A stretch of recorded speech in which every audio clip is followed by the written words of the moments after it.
Hello and welcome to All Talk No Dice, the worst excuse for an online D&D show you can find online.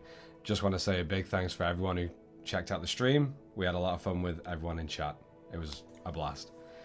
Now, from last we left off, the band of adventurers, the Companions of Fate, continued upon their mercenary contract throughout the sand-covered wasteland of the Crawler's Respite. As the night hours loomed overhead after distant pops and gargles echoed through the dunes, Theron took one fateful misstep and was latched on and dragged beneath the sand in one flash. The creatures beneath the sand began to stir and slowly close in on all of you within the caravan that you had hired and hunkered down in. After figuring out the behaviour and reactions of these husks, as tension became almost unbreakable, the night was left in silence, with your hearts pounding and Theron nowhere to be seen. You were then visited by a mysterious, soft-spoken voice while Tara felt a cold metal rod pressing to the back of her head. Unable to see the rest of the creature, you kept some cards close to your chest and then divulged other information which was rewarded by this creature with a hand-marked map of the ruins of Nesviti. As the daylight then began to poke up and coast across the horizon, you all continued your way towards the Heron's hideout, finding the colossal ancient ruins looming only a short distance away, now partly sunken in tons of deep golden sand. Now, after you began to approach the main entrance of this temple-like building, husks began sprouting out of the ground, while Rayloff became an overpowering force, Tara enhancing your allies, hurling arcane, and Gerald let his voice and violin ring true before heads began to burst, and husk after husk began to drop at all of your feet. While still in the thick of it, this is where we pick it up. So, Rayloff, you are up first, coming back in. So, you find yourself with one husk right in front of you, Tara tucked in closer to you, and one scarab-like husk just flanking you slightly, as all you hear around you is and you just see just bits of spit and saliva just draining from these cracked maws of the husks. What would you like to do with Tara on deck? I have to ask, can I use not savage attack, reckless attack? Absolutely. The only reason I say is because I used reckless attack on a reaction attack as the husks moved, so I'm not sure you want to do that. Yeah. I'll say you just call reckless because it's I don't think it's a bonus action or a action. I think you just call Just it whenever you attack. No, just use it. Yeah, just a It's feature. well, it's the first attack in your turn. Yeah, go ahead. Yeah. Okay, fair enough. If you're using a reaction, then that was last the, turn. That it was the yeah, so you're practice still on your frenzy, first wasn't turn. it? Yeah. Bonus action. Yeah, because it's now your start of your next turn. So yeah, go ahead. Which one are you attacking? I'll attack the one in front of me. Yeah, Well, go ahead. 24 to hit. Yeah, definitely hits. So nice. So that's 9 plus. I need to roll. Oh, plus 2, so 11. Plus a d4 for the extra height. That is 14 slashing damage. 14 slashing. As you hurl the halberd down and just coast into the side of the husk, you just see and you just see dark green ichor of blood begin to just pour out of its side as you just slam into it, and as you just take out, you just see this large, almost halberd axe head imprint in the side of the this bulbous body of the husk, and you just see all of its 6 legs just begin to start shaking, quivering. Great. As a bonus action, I will. Has everybody taken the poison and Alexa. Yeah, that's the one. I I was have gonna not say yet. antidote or something. Yeah. I'm gonna, as a bonus action, then drink the potion of resistance. Yeah, for poison resistance. Yeah, and as you're enlarged, Tara, you notice as Rayloff goes into his large bag, like now double the size, he pulls out this teeny tiny little vial that you just have to kind of like, and you don't really feel anything, but you're just a little bit more confident, hoping to resist a little bit more against these husks. Yeah. Good fucking turn. Do you want to move anywhere, or do you want to stay as you are? No, I'll stay there where I am. Fantastic. Okay, Tara, you are up. Okay. With yeah, Tara, you are. Yeah, awesome. In aim to make some kind of combo, obviously Raylock can't do it at the same time, but aiming for it, I'm going to try to throw my Thorn Whip towards the husk that's closest to me. Mm-hmm. And if successful, try to throw them, because they're 10 foot away from me, pulling them 10 foot closer would bring them directly at me. Yeah. I'm going to try to throw them up so Rayloff can then, on his turn, hopefully, go to swing it. Alright, go for it, yeah. Roll off that Thorn Whip.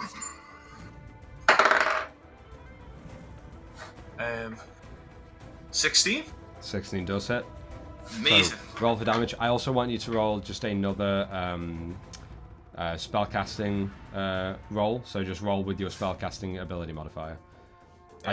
Just to see how, because usually it's just a pull towards you, but I'm open to seeing this throw up. Like add the spell. Yeah, just roll a d20 and add your spellcasting modifier. 13 plus 4, 17. Yeah, okay, fantastic. Alright, so okay, what's the damage? No worries. D6. 6, baby! Nice. 6 damage. Nice. 6 damage. And you whip forward, you see the vine just wrap just around the neck, and you see the thorns as the vine wraps around. You then see the thorns just appear out of the vine and just stab into the thick hide neck of this husk, and you just see, and you're just slowly kind of choking it out before you. Rayloff! And Rayloff, you just see this husk just be launched into the air, pulled by its neck with this this thorn-covered vine whip from Tara. That's awesome. I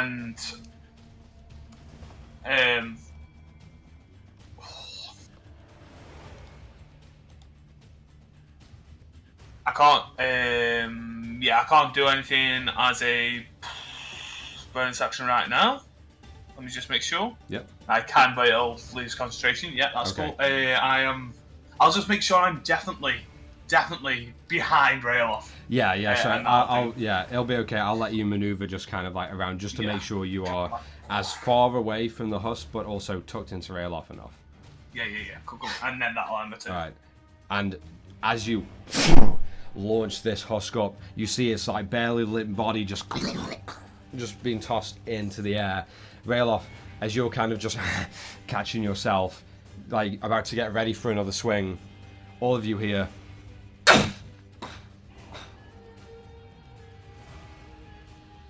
and that husk launched into the air. You just see its head just burst open.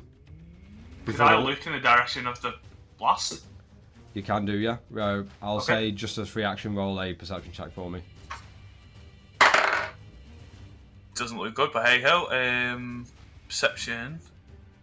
That is an 8. 8.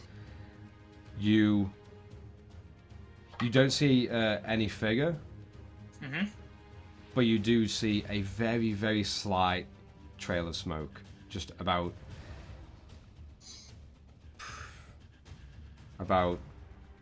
200 or so feet away. Fucking hell, okay. You see just a small faint. Yeah. And you see that husk slam down into the sand, dead. The head is just gone. Sexy. Awesome. Awesome. I will definitely make sure I'm behind Rayloff now. All right. Now it is the husk's turn. So this husk towards the top is going to continue moving down. It's actually going to dash to get here, if I can whittle it away.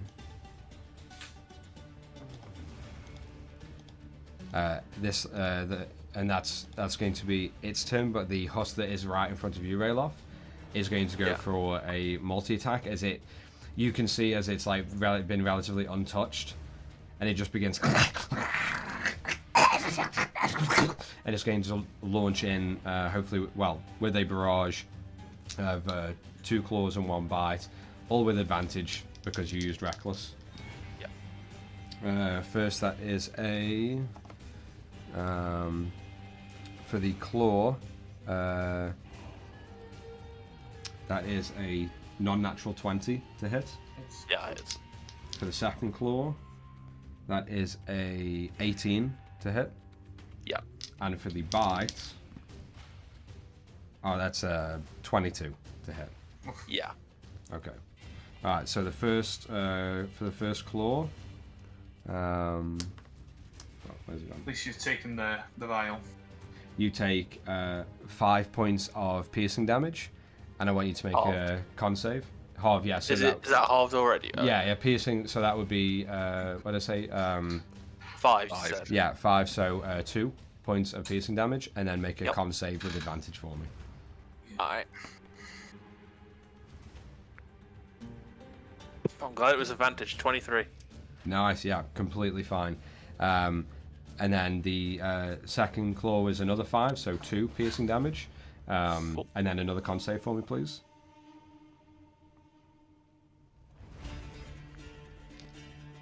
Nice, 21. Nice, yeah. No, you feel the elixir just as you get struck, you can feel like the poison trying to push into your system before you feel just some other force just expel it. And the bite is 8 piercing damage reduced to 4. And cool. a 1 last con save for me, please, with advantage. That is 17. Yeah, perfectly fine. You feel the elixir just expelling all harm from your body as these husks attempt their onslaught. That is their turns done. Gerald, you are up with Rayloff on deck.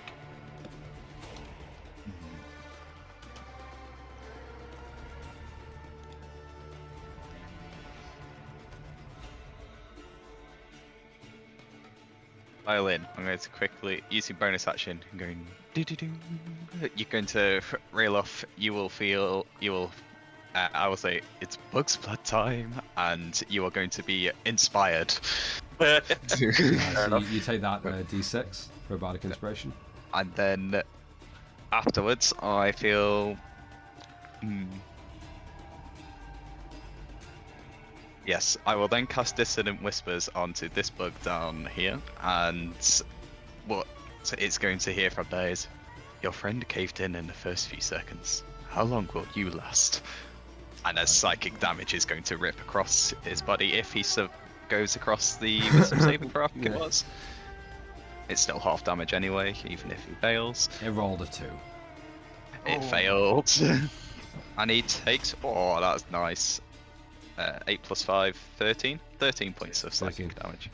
All of you see as you see Gerald cup around his mouth, and you see this gentle wisp of like black and purple smoke just ethereally just coast towards this husk, and as it just reaches over its head, you just see its neck begins to snap, and its head begins to twitch almost like paranoid, before you see like part of the skull just crack slightly open, and ichor begins to just pour down its entire face. That's a good turn.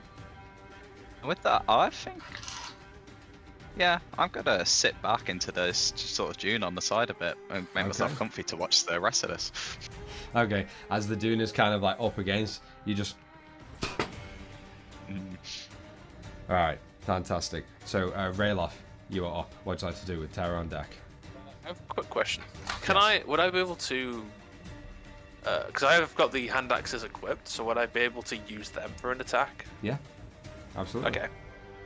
So I'm going to get my hand axes then, and I'm going to attack this one in front of me. Alright, go for it. Roll for attack. 19 to hit. 19 does hit. Roll for damage. Cool.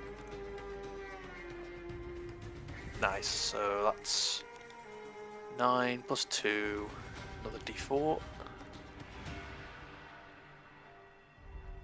1. That's 12 slashing damage. 12, yeah. And then... Oh, sorry, yeah, you carry on. Yeah, Rayloff, yeah, as you see this other husk holding the halberd, you quickly launch it onto your back and then just bring out 2 hand axes with a flourish and just jamming one straight into the clavicle almost of this husk, and you just hear blood curdling as you just rip it out. And then as a bonus action, I'm going to use 2 weapon fighting and hit him with the other hand axe. Go for it.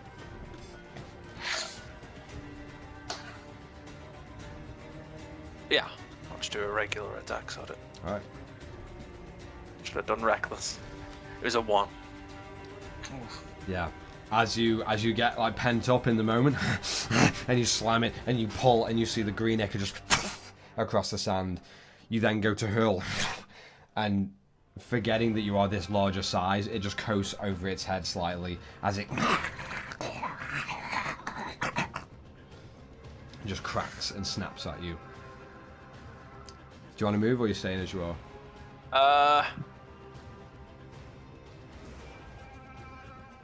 No, I'll stay there. Fantastic. Tara, you are up. What would you like to do? I'm going to get my Thorn Whip out again, and seeing I'm right behind Rayloff, I'm going to think like dodge and weave around his legs, go underneath and whip the one in front of him and attempt to try to pull it closer to me and Rayloff. Right. I'll aim toward, like, underneath his legs to yank him closer. Okay, go for it. Roll for the attack. 18 plus 6, 24. That does hit. Roll for the damage. That is a 3 damage. Nice. And you just, it's like skirting under Rayloff's legs, just as you see him and just swing wide, you and it just latches around the body once again.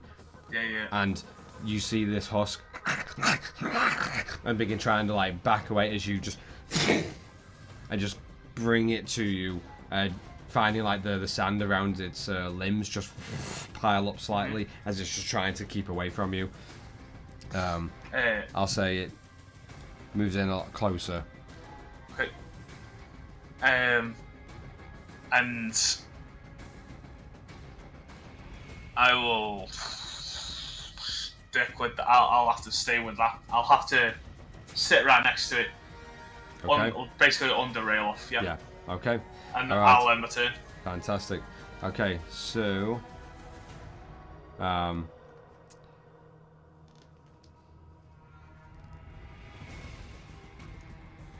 you all hear just another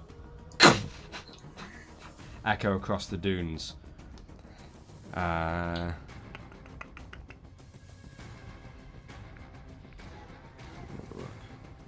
to find the right die.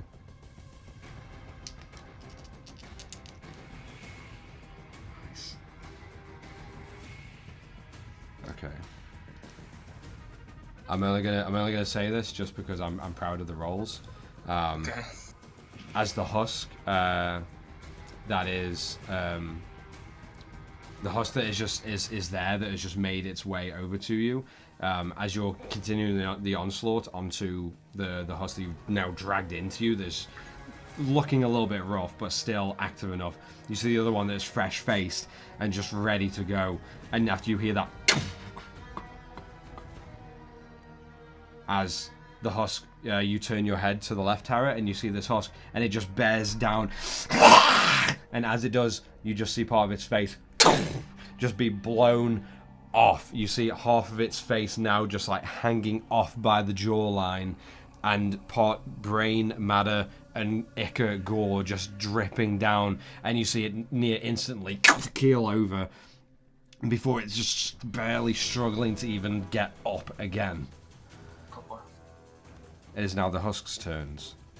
So, the husk that just took the violent shot, 17 damage, Nice. is now going to attempt to make a multi-attack on you, Rayloff.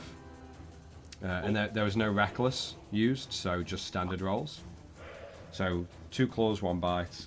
First claw, 19 to hit. Yeah.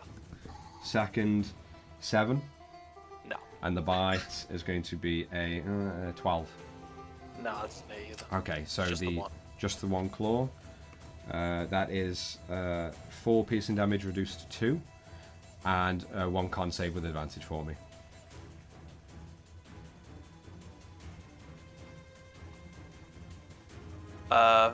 Non-natural 20. Nice. Okay, yeah, completely fine. Again, you feel the elixir just burst out any kind of harm to you from the poison. Now this husk is going to move in closer to you, Rayloff. And you don't really understand why it's moving in after its onslaught, missing 2 of its attacks, as it misses and then just catches you with 1 slight little claw, and then missing the bite as you just catch it, you just shrug it off. But Tara, you notice as you kind of turn and face between Rayloff's legs, as his form is just giant compared to yours, you look and this scarab is now right behind you, and this other one is right in front of you. Both are looking really weak. The one that just attacked Rayloff is nearly dead, and you see this other one just barely, and it's going to rush in and make a multi-attack against you. Okay. 2 claws, Against 1 bite. Tara. Yeah, against Tara. Cool. Then I'll use my reaction to sentinel attack it next. Okay, all right.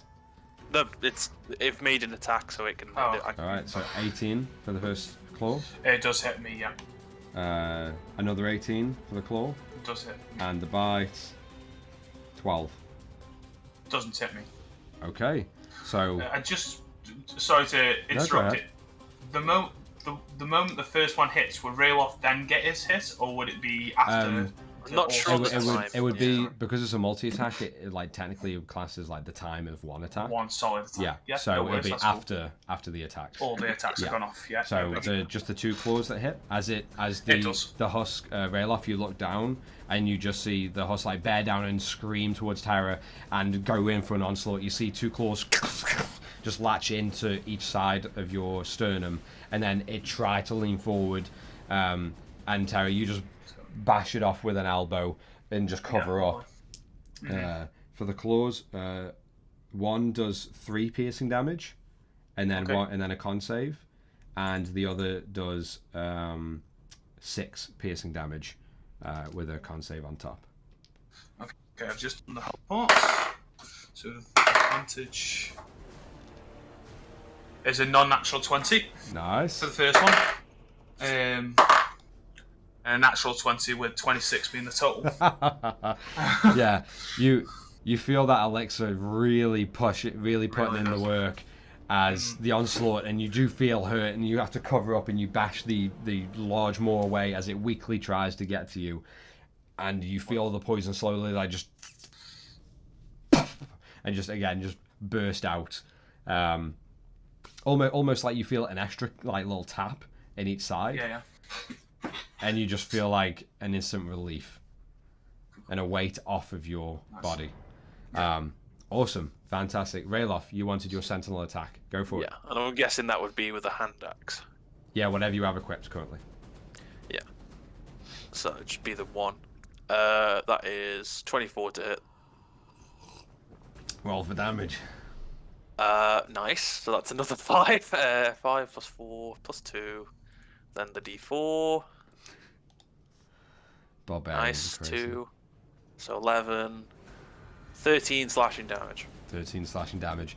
Very easily, as you just coast down, as it does this onslaught to Tara, you almost grab it with one hand and drag it back slightly as you just and just slam the hand axe deep into its face, just at a perfect right angle. Just as you tear it out, part of the jaw snapping off with it, before it down into the sand, dead, lifeless. That's awesome. It is now Gerald's turn.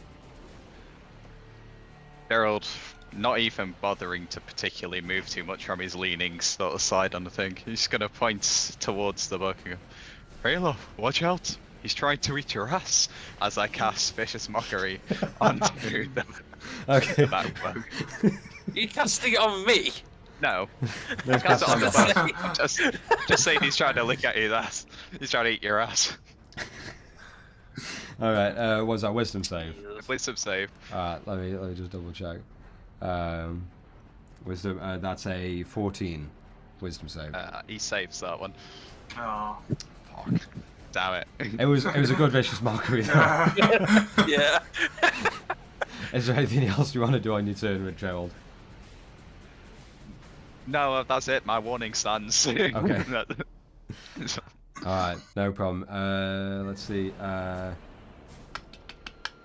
Rayloff, it's your turn. Yeah. What would you like to do? So I'm just going to turn around. Give him the old 1-2. Alright, So with I'll hand hit him with my axes? hand axe first. Go for it. So first one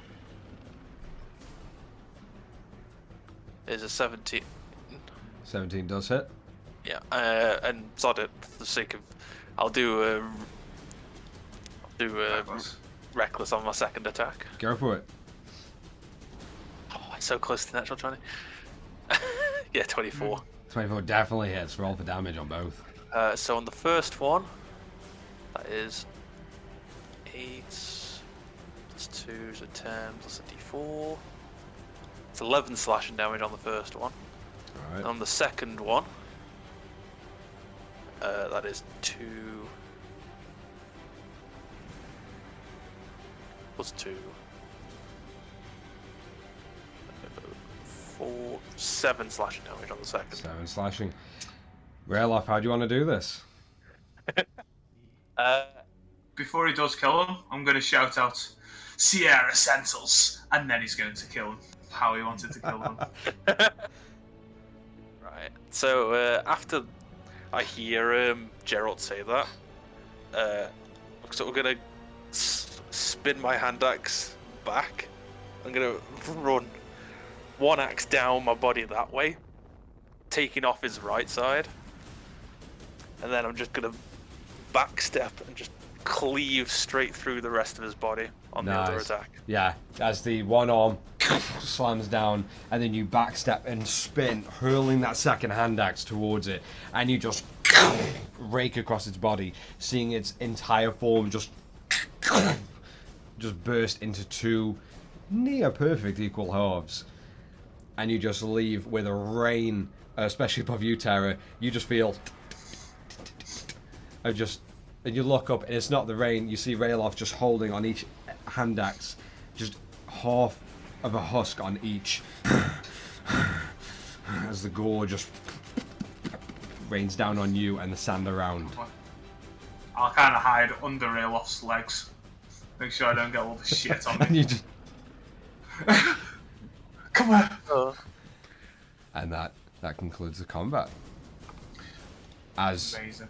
As Rayloff, you stand with the body of the husk in each hand. All of you look around. You don't see any more enemies or any other creatures. I'll kind of like tap his leg, Rayloff's legs back. Calm down, buddy. As you do say that, then I'll sort of lower the thing, and you'll see the glass like ice just start to melt off my body as I shrink back down. Nice. Yeah, and the form just, and as it does, Steaming up.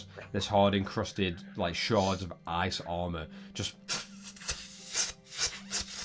and just again, just like steam, just as the heat meets the cold and it dissipates. And all of you find yourselves surrounded by body after body of the husks which tried to ambush you at the entrance of these ruins. And you look and you see Gerald's just still slightly leaning into the sand dune next to the main doorway that leads into this partly sunken temple. I'm gonna go to the bodies and start carving off some of the chitin off of them for. Not a problem. I am also gonna get a minimum of 5. I need a minimum of 5 hides. Okay. From the husks. Both of you, I would like you to tell me how long you want to take doing this, and then I'll ask for a roll. I would like to know that I could actively, if I was going to give this back to Sierra, he could then sell that hide. Okay. Yeah. And we give him enough that he for how many he wanted. I think it's 5. Yeah, 5 I'll say then. Yeah, I'll say then. Because you have 5 husks around you, dead. If we helped each other do them, would that be beneficial? Yeah. So I will say, just for the sake of it, to try and get the cleanest cut of the hides extracted from the creature's forms, the one that was shredded in half, you're going to have to probably not makeshift. I mean, you can still get the hides worth from it. Yeah. Any bits and bobs that we do shit on, we'll probably kind of keep them for ourselves. Okay, well, for both of you then, I'd say take the next half an hour. Yep. Okay. As the sun still beats down on you, I want both of you, if you're helping each other in both different ways, I want both of you to roll a survival check with advantage for me. Amazing. I also have the D6 as well, because the Bardic Inspiration. Yeah, because the Bardic Inspiration lasts for an hour, doesn't it? 10 minutes. So we're both rolling survival with advantage. Yes. Also, is there any chance that we could try to stay for another half an hour to have a short rest? Would that be classed as? Or does it need to be completely separate? Ideally, a short rest. I see Rayloff is happy. A short rest. I don't mind if you do like small things, like small But what we do right now, less active things for an hour. Like eating and drinking and talking, that's fine. But if you are skinning large insects, then no, it wouldn't count into that time. Not a problem. That's fine. I rolled a 15, yeah, and then I got a 6. Nice. 21. Fucking A, awesome. I got a 22 with my advantage. Okay, so for both of you, or all together, you do accrue 5 husks worth of hides, with one being completely split and torn near enough down the middle. Yet you do collect all these hides.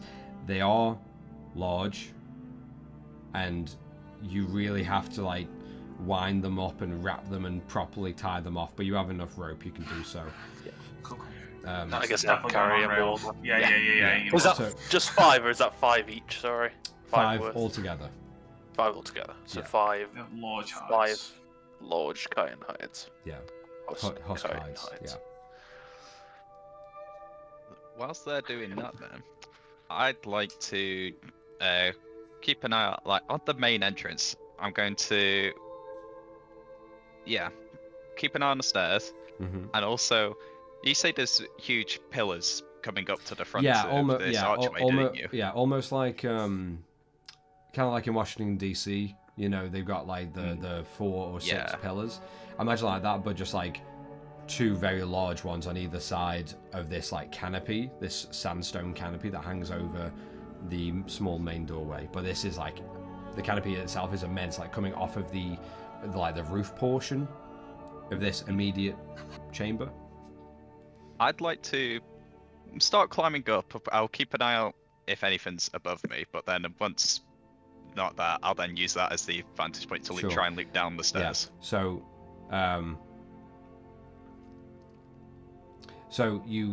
all of you see, as you're carving through, you look off just to make sure no one's coming. You see Gerald just climb up this pillar, almost around like a squirrel going up a tree, finding yourself on the small canopy, you get up there and you do see that the entire canopy and part of the roof portion is completely intact.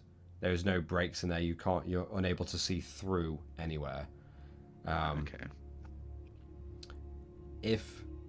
But you do catch, like, as you kind of like come back onto the canopy and lean down and around, and you look through that small little doorway for the entrance, and you do just see the faintest impression as the light just casts completely into darkness. You do see just slight little indents of a stairway descending. But you're unable, at the vantage point, you're unable to see too much more. Yeah, I'm so high up. Although I will say, what's your perception? Yeah. You see, just off in the distance, now being up a lot higher, doesn't seem too far away, but you know as soon as you touch back down to ground only, let's say 15 feet down the pillar again, you know it's going to feel like an immense distance away. You see a partly shaded silhouette of a humanoid figure atop a horse. The horse itself you see is jet black. Large hooves, large muscular hindquarters, just a complete built stallion. You see the humanoid atop. You see, again, shaded with the sun kind of peeking into your eyes. You see a wide, almost jet white brimmed hat. A brown, dusty leather coat, leather and cloth. And from the distance, where you see their hands on the reins, it almost looks like they're wearing different gloves, almost like a blondie beige pair of gloves. Okay. But you see the figure unmoving atop the horse, looking towards your direction. I will cast going up. I'm going to just sort of hang up a bit and cast Minor Illusion up, and a giant thumbs up is going to appear in the sky. So all of you, like a 5 foot full fist thumbs up. Yeah. All of you, like, kind of like both of you just kind of look up as you hear just some chanting from Gerald, and as he just casts his hand up, you see just an ethereal thumb or ethereal hand just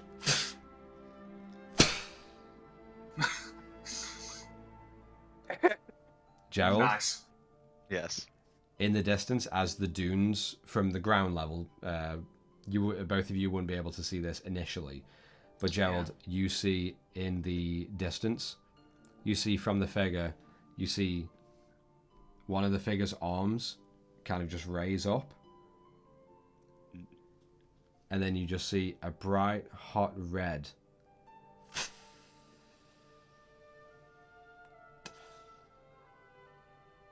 streak out slightly into the air and just gently puff out.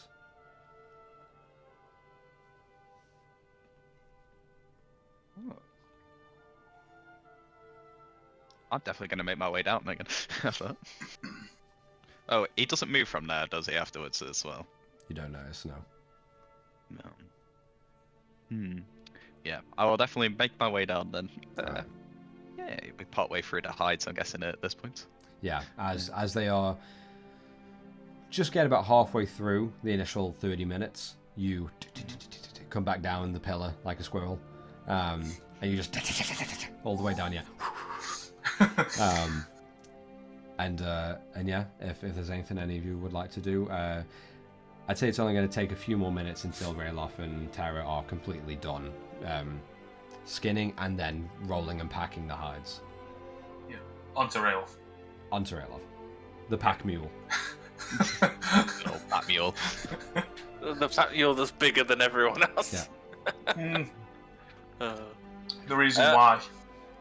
I'll probably say then, once I've finished doing the tying up with Tara. I'll probably take a couple of those minutes as they're being roped on, just to wrap up any bite marks or anything, just to stop them from. All right, no problem. More of a rough sort of, just wrapping them up to stop any bleeding that might still be there, Alright, and just to soak up any poison that might be lingering still. Right, and who's that on? Myself for the minute, but Okay. once I've done that, I'll probably do it on everyone else as well. Yeah, I mean, you noticed a few puncture marks and a couple like, I mean, majority all of the marks you have on you from this encounter is just puncture. There's no raking, there's no scratch, there's no slashes. It's just a lot of puncture marks. You do get some like basic sort of gauze over just to make sure it's like clean or as clean as can be in a desert, and packed against it fairly well that you can be confident with. Yeah, just for a while, for the minute, so it's not going to cause an issue.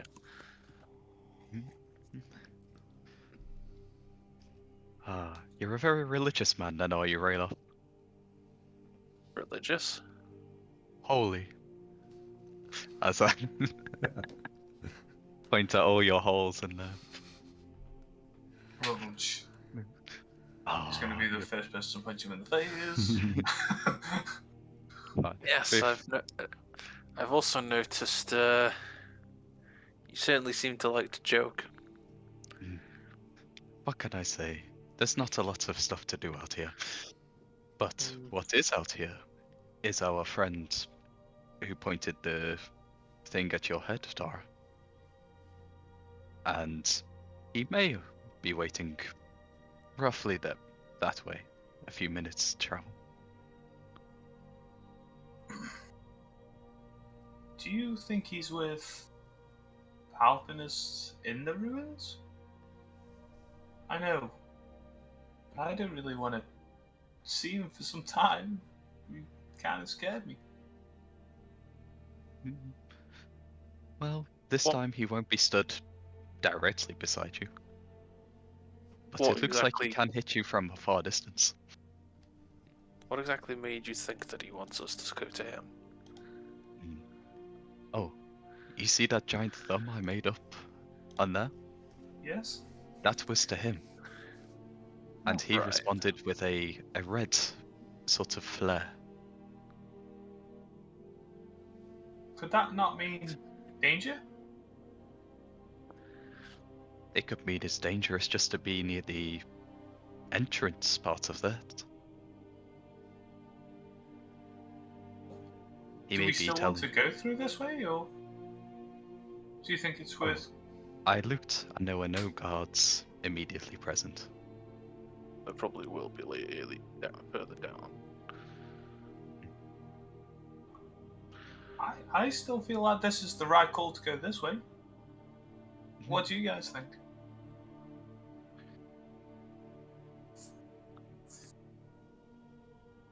I'm assuming then that it was him that was helping us, considering a couple of them sort of just blew up on their own. Yes, the same was happening the first time we met the Husks in the morning. So I made an assumption that it's the same guy. I'll try and climb up to one of the closest ruins to see if I can see whereabouts he is, if he's still standing there. Right, you kind of scurry up one of the dunes, facing probably about southeast from you. So from the direction you kind of came in, and you climb up on the dune, and you look around. Roll a perception check for me. While he's doing so, I'm going to hold my staff, and if anyone's looking towards me, you'll see from the crystal it will go around into like a green energy. It'll go from the crystals to the crescent moon, down the wand, and like kind of go into my arm, and then it kind of like look like it's sinking in. I'm going to use two of my bottom of the summer courts. Yeah, no problem. And I will just All right, you do roll that for that. here now. I got an 8. Hey. That's the best. As you look around, you catch the sun is peeking brightly into your eyes. Doesn't matter where you look, you just find like you blink and you just see dots after dots. Shut up. Look for the big black horse. And you think just barely over the crest of 3 dunes away, you are almost sure that you see the shape of a like white sort of Stetson hat just dip below that crest.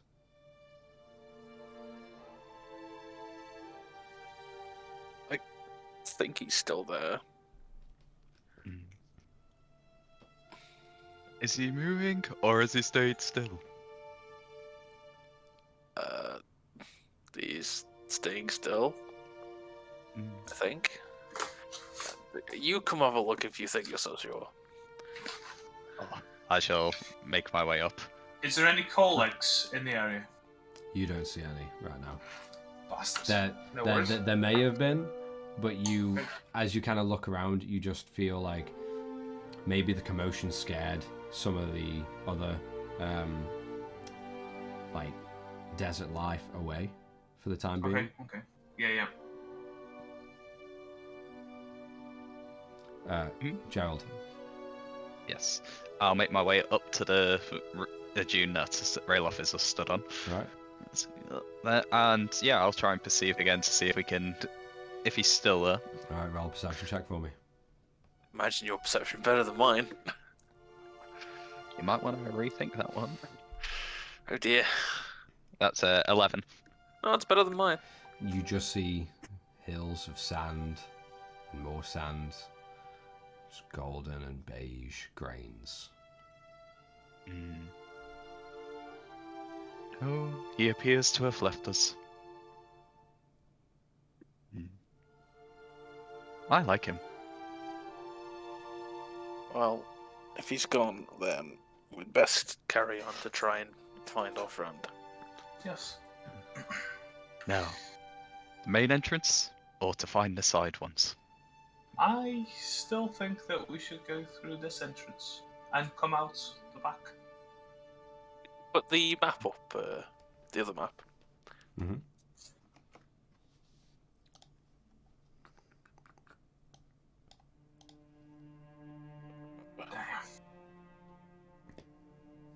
So yeah, who is carrying the map at this point?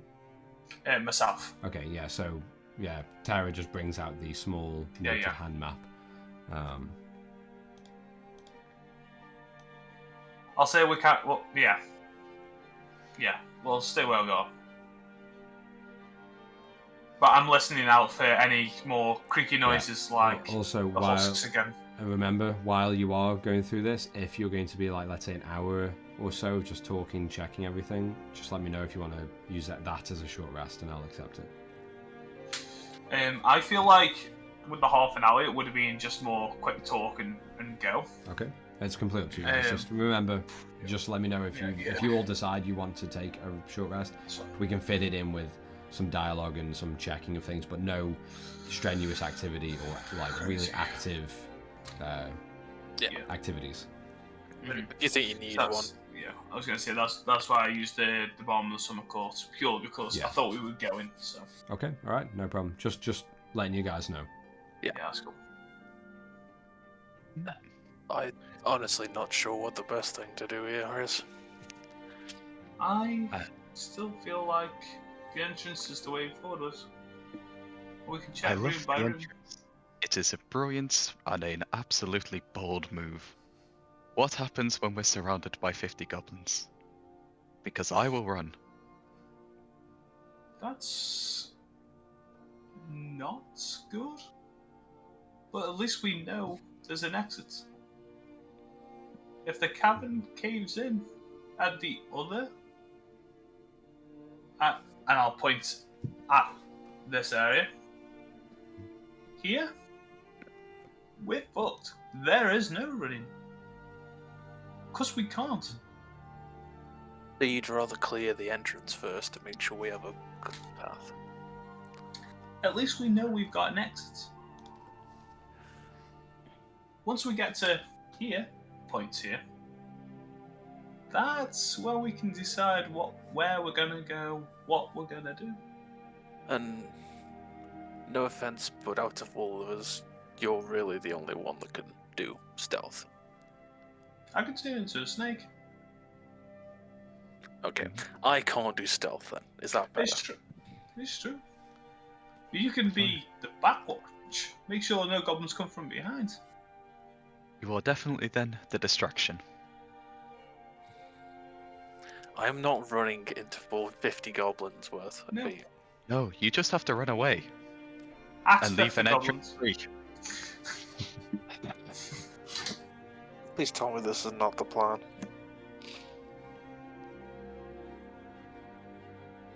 This is the plan, isn't it?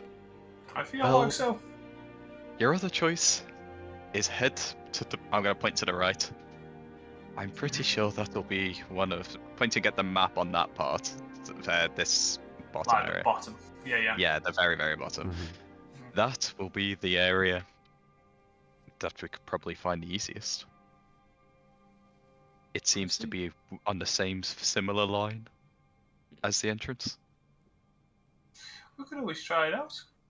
If not, how well do you think you can sneak in and at least have a scout?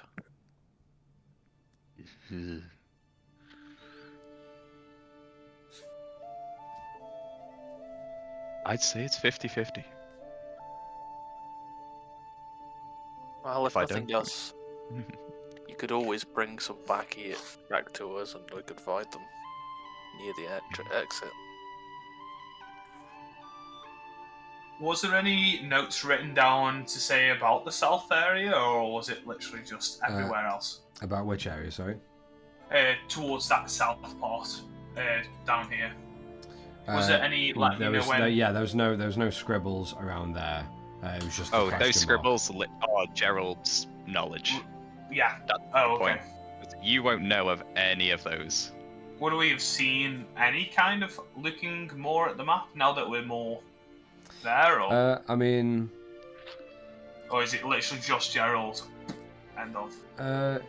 well, on the handwritten map, you do see the little notes and abbreviations of like what the chambers potentially could be, Could be. or at least whoever made this map and drew it up, what their thought process was on the layout or the contents of this temple.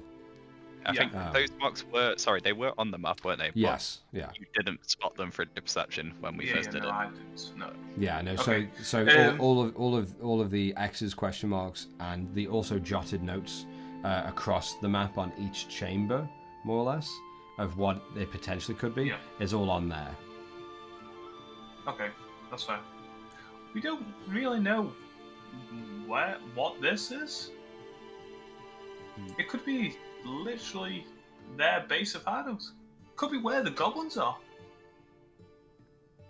The same could be said for any area of Anywhere this. else. But we know, pointing in the general direction of the entrance, there is none. Well, that's what you say. You can't see any. I've also had one final idea. Go on.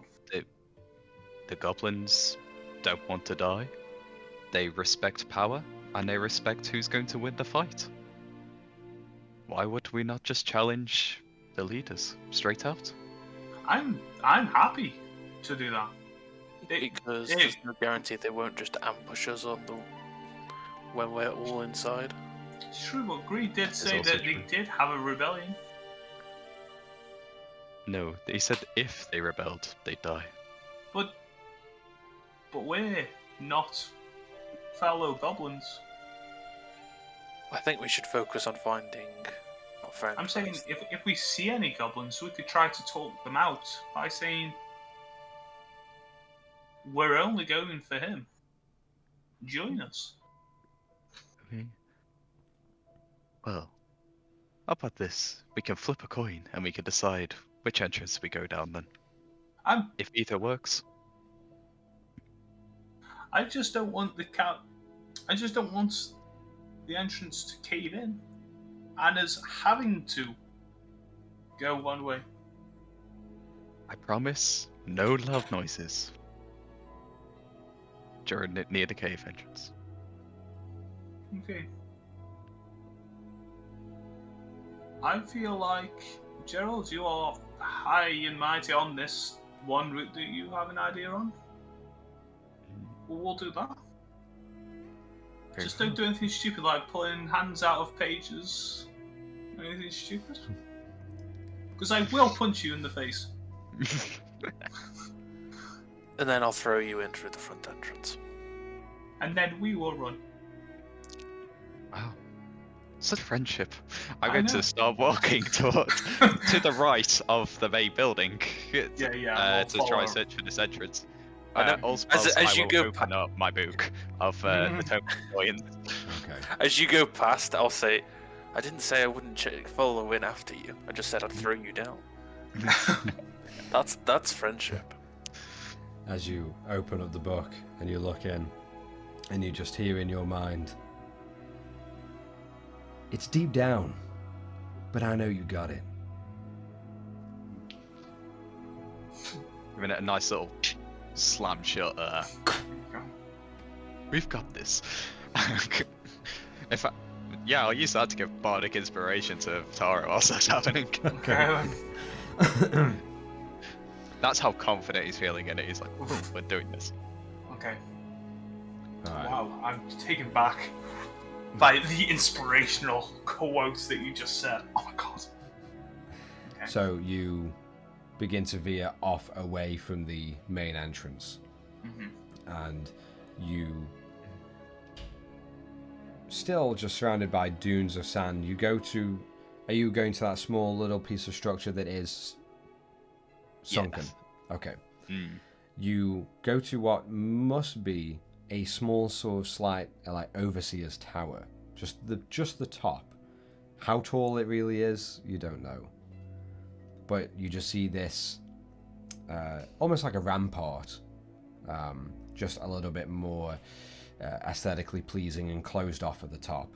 You see a portion of this probably scaling up to about 16 feet of solid sandstone work and masonry just peeking out of the sand at an odd angle. And you find there aren't any like windows or hatches. Immediately you just see this odd angle, and then you see just drapes of sand coasting up all around it, just to, as it is partly sunken. If I used prestidigitation to try and clean the thing, would that blow away some of the sand? Slightly, Not to, like, very, get rid of very, sand, very but- slightly. It wouldn't be a major change, but you could do Like it a a solid lot over breeze. time. Yeah, it'd be like as if pretty much you just going Yeah. on it, with a bit more oomph. Jeez. I'm not going to do it. Close enough. There. We might have to dig. Mogwai? I'm going to try to show Mogwai how to dig and see if he will copy me. I'll I'm get just on my gonna hands start- and knees. Yeah, I'm gonna start And I digging as will- well. Come on. Yeah. And he's just slapping his paws Okay. against the top of the sand. I'll stop. I'll grab one of his paws, pull it, and pull it away. Dig. Dig. Yeah. And then getting slowly faster, trying to up his speed a little bit, and Right. keep digging. Yeah, I'll dig as well. Right. You see Mogwai begin to just slowly pick up the pace, and you just see like the big owl eyes just turn, and you see Rayloff Keep just, nodding. just shoveling it away. You see Mogwai just Yeah, awesome. and just begin to really Alright. just speed through. Yeah. We'll dig. Yeah. Awesome. And What do I roll with? I I'd just say everyone roll an athletics check. Yeah, actually, athletics. Because with the sun 24. beating down and with humidity, 24. this kind of 24. This kind of physical activity in the hot sun with nothing to cover you, it's getting tough. Okay, 16. It's not hot me. You may as well use 6 if it's low. It's Ooh, has- 7 for me. It's Does he still have his bardic inspiration? Tara, so she. I do. Because Yeah, you just did it yeah, before we watched I'd this. say Yeah. within the 10 minutes. The- Although, hold on. What was it? 6? Sorry, I might have to burst your bubble on that one though, because the Yeah, how long did it take to walk? yeah, it didn't take If too not, long. then I'll only- take 7, as I was fucking sweating and I'm showing my glide. So I would just say due to it not being like a run or anything, you're just wandering over and exploring and finding it. I'd say keep the bardic inspiration off for now. it's a 7 for me. It's a 19 from Mogwai. Okay. Yeah, with a plus 3. All of you feel just you can feel the sun beating down on your backs and across your brows and the sweat just dripping, and you feel a little daisy, but just breathe through it. Tara, through this physical exertion with the hot sun raining down, and you feel just you feel the breaths begin to get harder and harder, and your vision just hazy but still there. You take 1 point of exhaustion. Fucking bastard. Yeah, no worries. Over the next only the slight, say about 20 minutes of digging, Okay. and you continue to dig at the 20-minute mark. I'd say you keep digging, and it's just right now it's just an endless pit of sands draping up across. You don't know how much more of this tower you need to dig out before you find any kind of latch or window pane or anything. As you all continue to dig, you reach about 20 minutes and you see another couple feet of the tower is visible, but it's just still stonework. But it's only 20 minutes, so it depends on what you want to do. Yeah, at that point, maybe there is more sand in the desert than I thought. Really? A desert having a lot of sand. I Thank you never very would much. have guessed. Well, we could always change. You could change plans back to the original entrance, or do you want to make a window? And at this point, you see This is not a Mogwai. cave. You see Mogwai as he's just scurrying with the digging, and you just see his form just very slightly like the sand to you. You just see it. Okay, I'm going to Almost try just, to like, pull sinking. Mogwai away.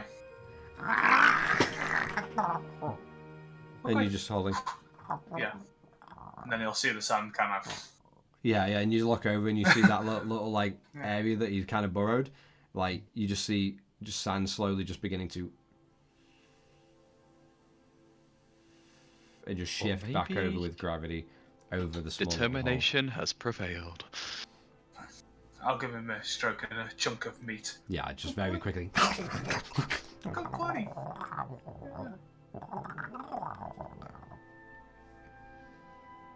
But Tara, you are feeling fucked.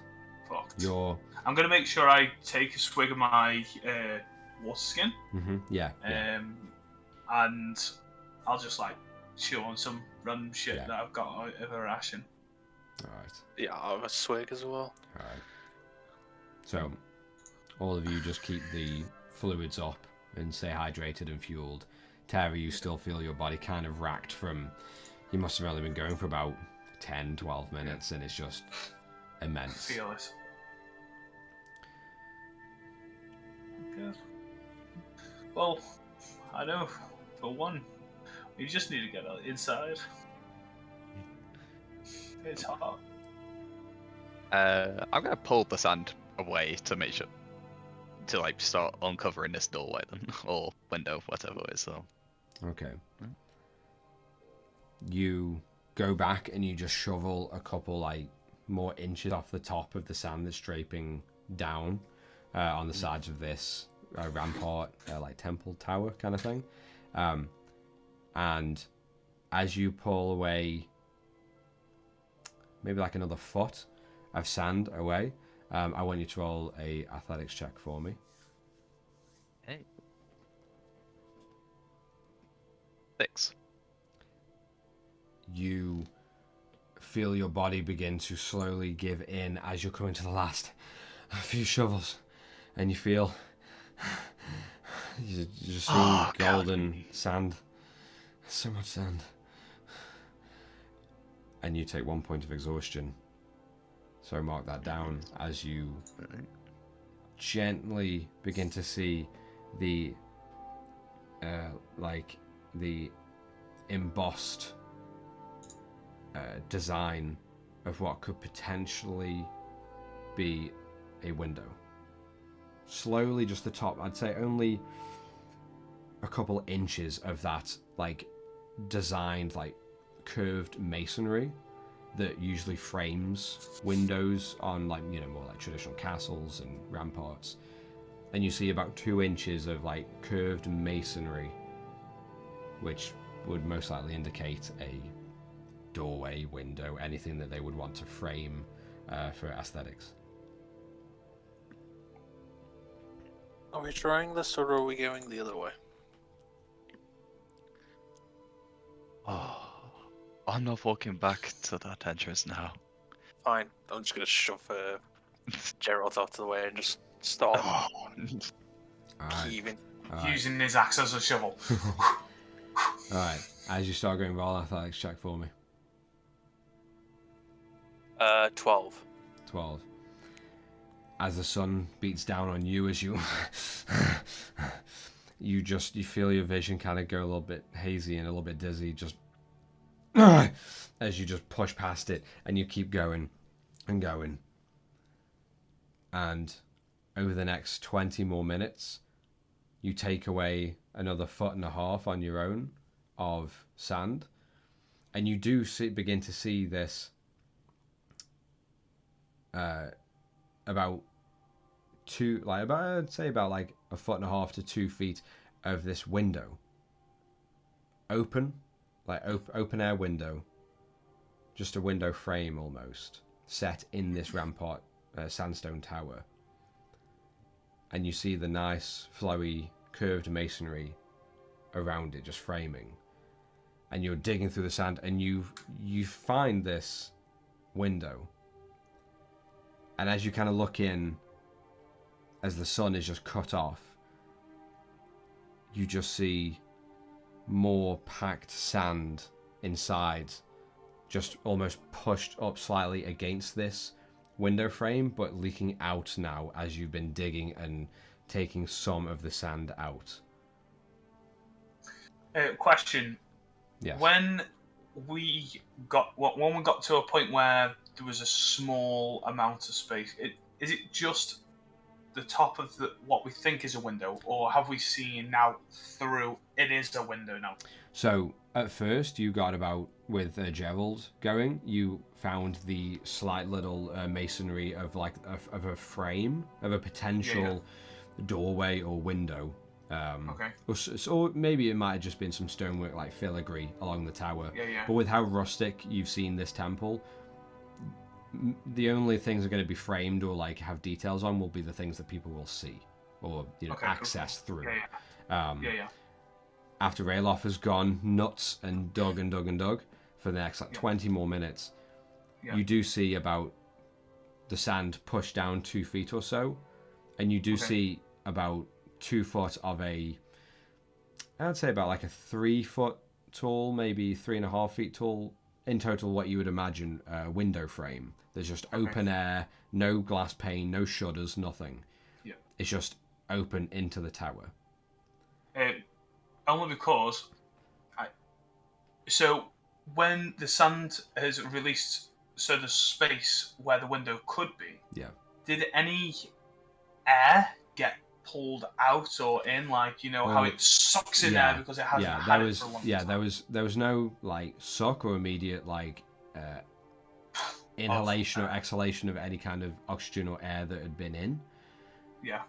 The only thing that as you're all getting kind of excited, as Rayloff is going nuts and digging, uncovering more of this window frame, you kind of feel your heart has dropped slightly as the further you look in, there's just like, let's say the window frame is here facing outwards towards all of you, and you're just uncovering about like yay much of so you've got all this that you can see into and through, and you just see sand still just packed in there, like just slowly as Rayloff is dug, you just see the sand still kind of like from inside the tower now just begin to shift slightly, filling in the gaps that Rayloff has been digging out to uncover more of this masoned window. Something tells me we're not getting in here. No. Oh, how much space is in there at least? Do you think Next it's... to none. We There's all could... individual sand. We could dig enough sand and have a bit of a rest there. At least we're out the sun. No one can approach us if It's it's blocked. Plus, they don't know where we are. Or I'd like to say that we don't know where they are. Yes, but we're also... That also means taking longer to find our friend. I would rather risk an hour here than die there. And do you think an hour will get you ready? Readier.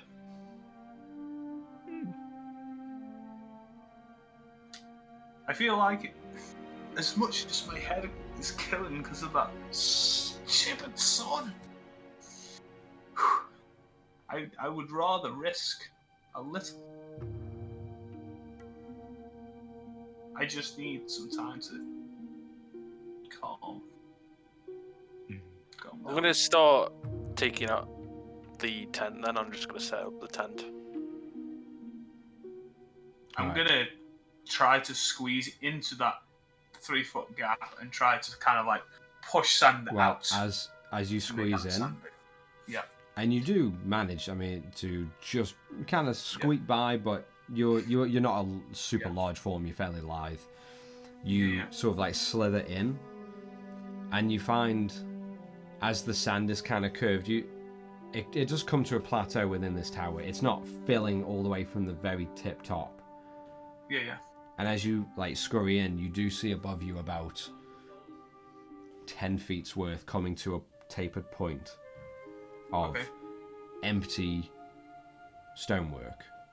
And it's shaded and just almost pretty much in darkness, but with the light casting in from the sun outside kind of warms this to like a dark amber. Okay. Seeing this, I'm going to instantly go to Rayloff and be like, buddy, stop. Let's just sort this bit out. There's a bit of space up there. I can just see it up there. I'm going to have a quick look.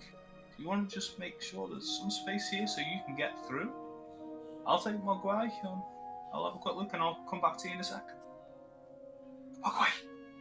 Come here.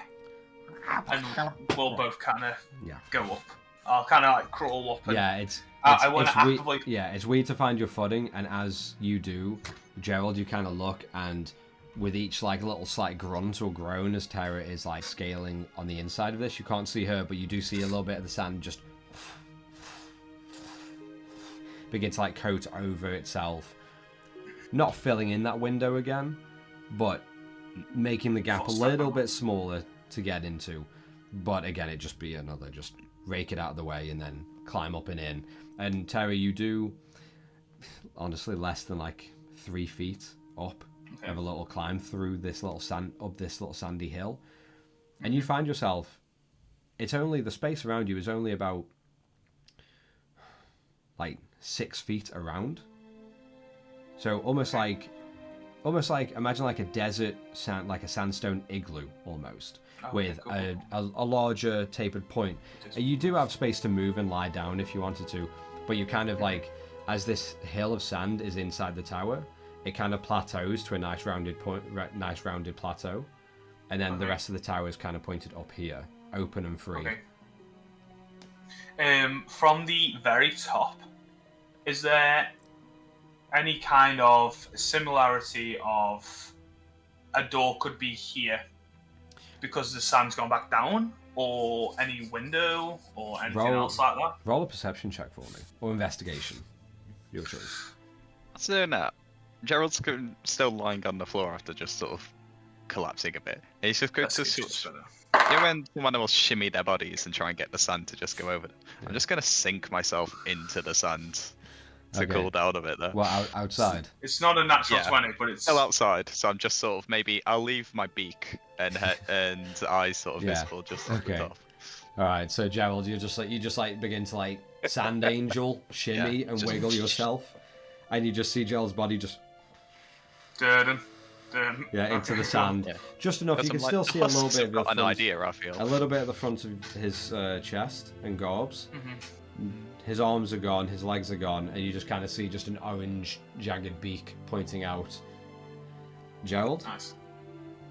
it feels slightly cooler. If it's not boiling, it's It's warm it's with the boiling more around the edge of your beak as it's poking out, but it's still warm. Like it's still uncomfortably warm, but it's almost like like the hot towels you can get.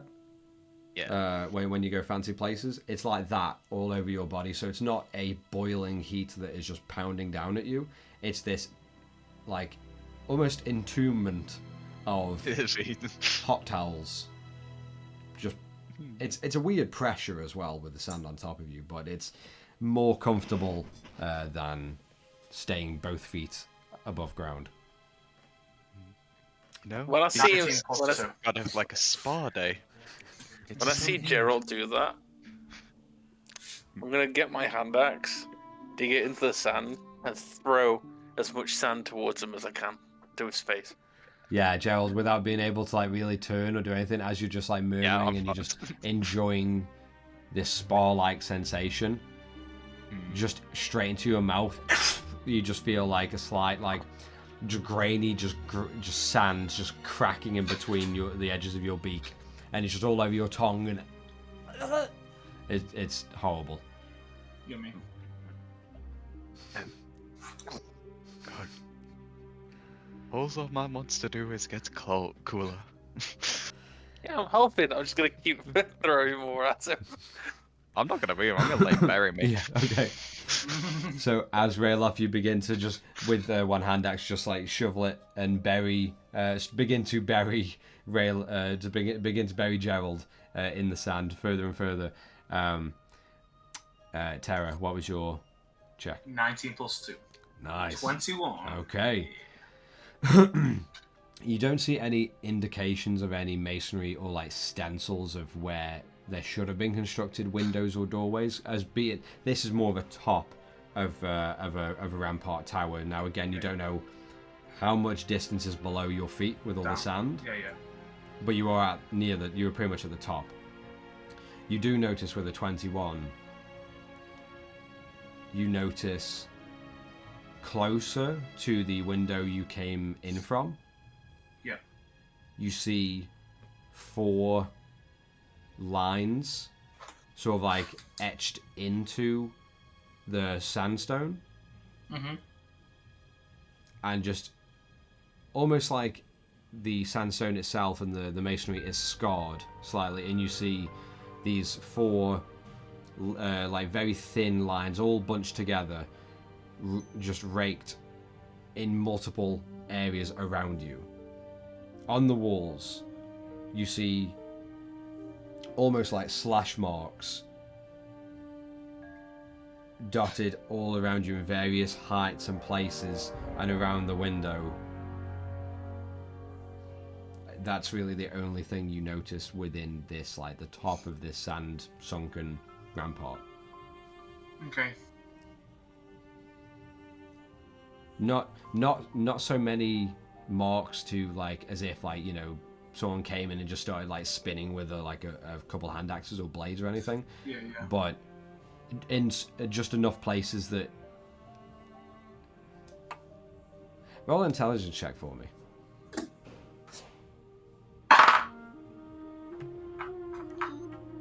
Intelligence. plus 2, 14. 14. By these slash marks, if you were to attach it to a humanoid or a creature, by the order and the layout of these marks and how haphazard they are in places but prominent in others, it would denote extreme panic. Like, if I were to perceive the scenario as to run, these marks would make sense. More so to the degree of, let's say The you sand were is collapsing on me. Yeah. either collapsing on you or coming in from somewhere and you find yourself up to the top, but the pressure is becoming immense and you denote it as extreme panic, and from where they are, just around the walls, and you do see like some just where the sand is at your feet, you do see just barely like some slash marks that indicate that they might continue further down. Okay. You would imagine it is of attempts at escape or anxiety, but mostly extreme panic with how these slash marks have been embedded into the sandstone. Yeah, that's fair.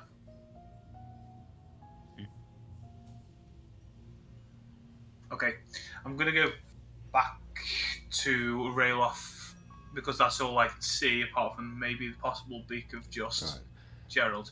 Oh no, I've been buried now. Just as you leave and you kind of like slide yourself down the small little hill that you made for yourself to the window. Yeah. As you do, you just hear other parts of the sand just like down with you. And still sticking with that perception check, what catches your eye is as the sand shuffles behind you, as you just kind of like coast down a couple feet down. Yeah. Just off to the right, almost just like as you're exiting, corner of your eye to the right, far right of the window, up against one of the walls of the ramparts. As the sand shuffles down, you see just like a curve, like a curved, almost like beige and partly like grey and white bowl or dome. Okay. Just peek out from under the sand. Through just that quick shock of like, that's different. Instead of going to Rayloff, I'm just going to go to it. Yeah. I'd be like, well, I know, I am still going to go to Rayloff, but to say, just be careful. I thought that we might have to change our thoughts on being here for any longer. And then I'll go to that. Right. So I think Tara says that. Change how? There's marks like people have been here and tried to leave, and I think this sand is the problem.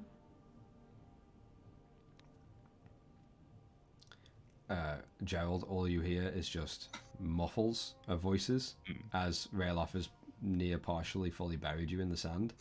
Not enough where you... leaving just enough of your beak that you can breathe. So like a reed almost, Tara, you quickly scurry back in and you just shuffle some of the sand away. Yeah. And as you do, that dome appears more as a head, a face, a skeletal dome of a skull that peeks out from under the sand. And as you shuffle slightly more, the sand still around. You kind of cup your hands around it, and it is free as the skull. And you notice the dome is perfectly spherical, almost pretty much exactly like your own humanoid skulls for most part. And the eyes are similar. The nose, the bridge of the nose is wide and flattened.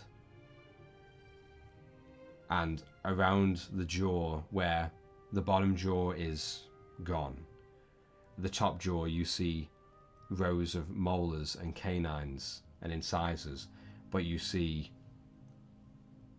along the canines, they are larger and just come to a curved point and almost vicious looking as this half of a humanoid skull stares back at you. And that's where we're going to take a quick break and come back in just a little while.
Alright, coming back into the game.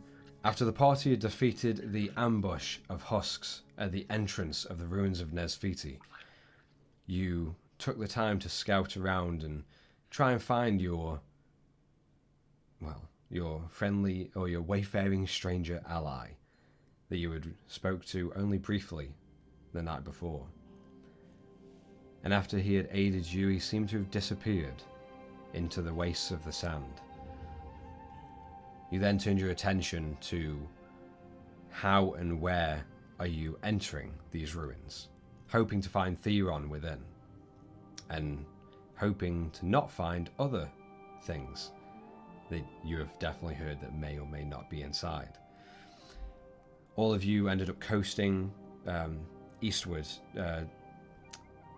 towards a small rampart tower that stuck out of the sand, only about 16 feet or so showing, and after a while of digging through, you found a small window.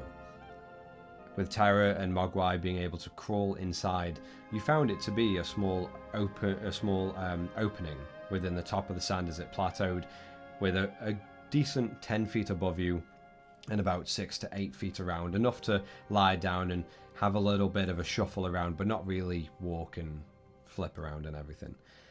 Yeah. Gerald ended up sinking himself into the sand, and Rayloff happily just threw some more sand over Gerald, making sure he can still breathe, but just covering him a bit more in sand, just nearly fully burying him.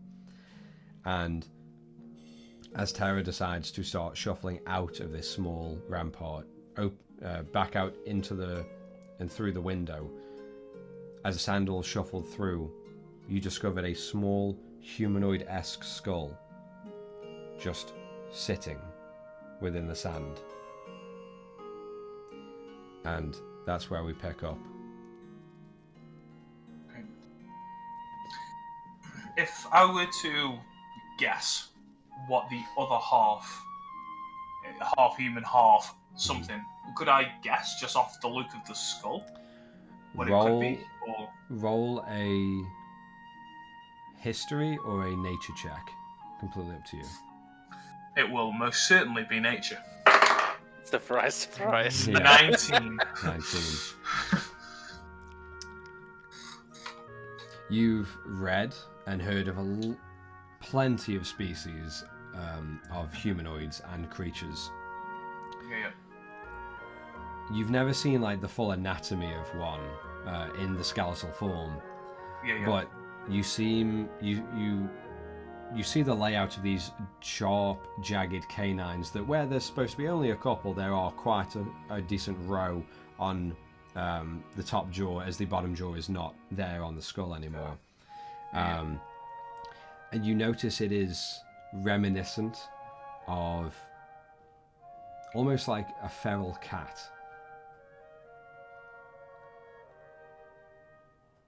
Okay.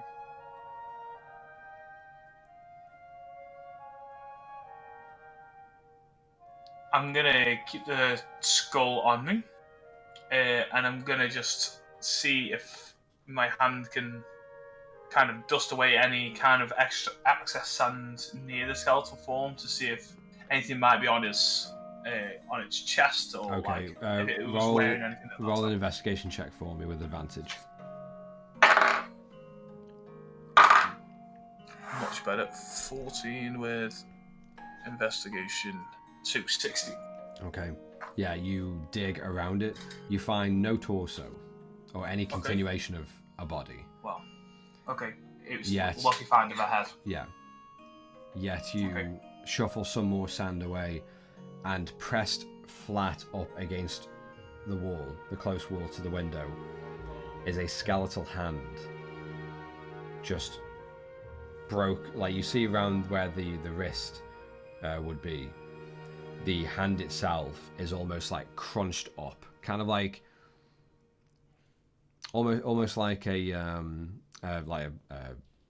soda can, you know, and it's just crushed and twisted, and you see parts of the bone fragmented and twisted and just nearly flattened towards the wrist. So around the palm of this skeletal hand, it is just fragment. And so it's like that, but crushed together. You see the form of the hand, but around where the palm is, and where it would attach to the wrist, it is just flat, partially twisted, and just broken off. You notice one thing about this hand is at the ends of the fingers, almost pretty much attached to the bone, there are sharp claws. Okay. Just coming to a slight, very fine, jagged curve. Okay.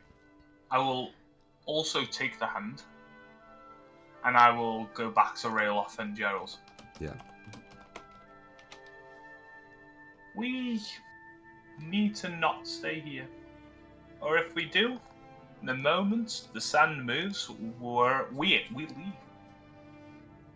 So I felt these. And take this as the exact moment that I am not particularly hearing. I'm just hearing muffles, of course, Yeah. for this. That's fine. Gerald is now going to cast Prestidigitation to cause small, harmless tremors to arise. And he is also going to cast Minor Illusion as he digs his feet into the sand, bringing up, going, Akavir! And you have buried me for too long, and you shall now pay the price! As he has come up with a giant golden staff from the sand, and is just going to be above you now, plays like this. Okay. I'm going to punch you in the face. What did I miss? Roll for an attack. I was kind of like no, fuck it. I would have probably hit him with whatever was there. So Okay. either Right. the skull or my hand. Roll an unarmed strike for me. Yeah. Lucky day for fucking you. Natural 1. Yeah. So yeah, Tara just swings the skull at you just as she's like, you see her kind of like worried, and then you come rising up with the harmless tremors in the sand as you just kind of like push yourself up out of the sand and just exclaiming and holding up your illusionary scepter. And as you just ask what you missed, and look, you just quickly catch a skull flying towards you, duck straight as Tara's.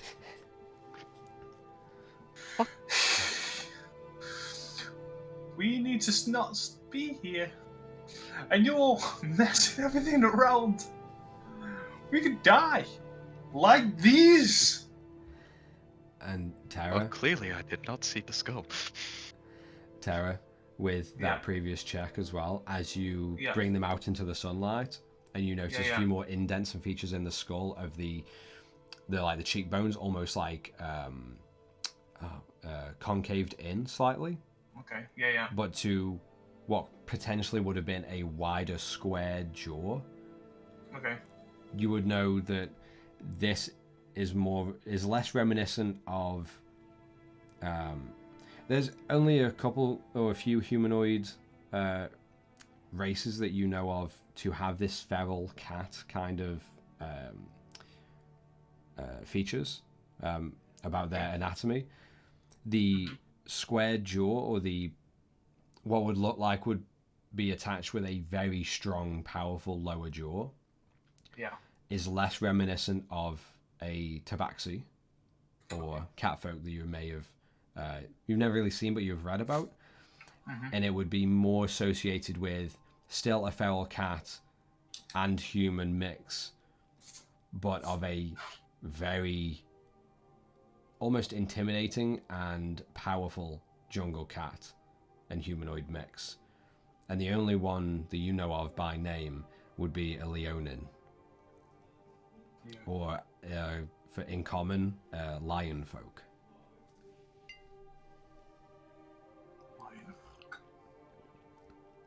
Okay. And Leonin is Leonin.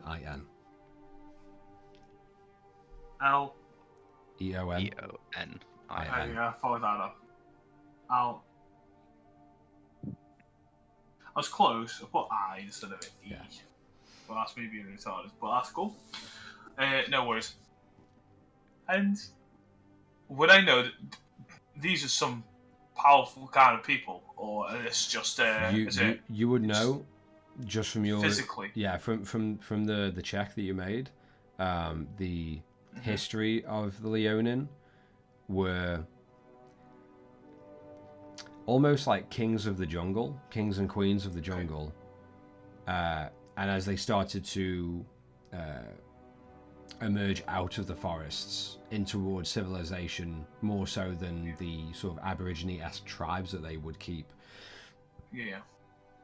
They are one of the races that you have read about that have never succumbed to enslavement by any other race. They are very powerful creatures. Yeah. Smart. They have a survival instinct like no other. And yeah, they do have their weaknesses like everyone does. And it's but as a whole, the general history is that they are very, very powerful creatures to be born into that and not have to train or necessarily work on this survival instinct and this ability to lead as well. Awesome. These this is just an essence of some powerful kind of people, and I assume they've done one thing wrong, or someone's done one thing wrong here, and they've been crushed by the sand. That's what I assume.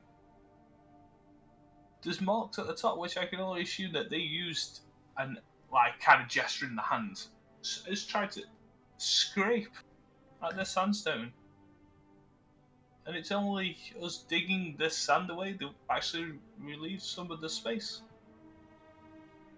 We can stay near here so we're out of the sun, but the moment the sand moves, why I'm getting annoyed at what you did, it could do it again. So really, you're glad I came so you could rise from the ground. Because you'd be just killed with everyone else. If you want any useful information, it gets cooler the further down in the sand you go.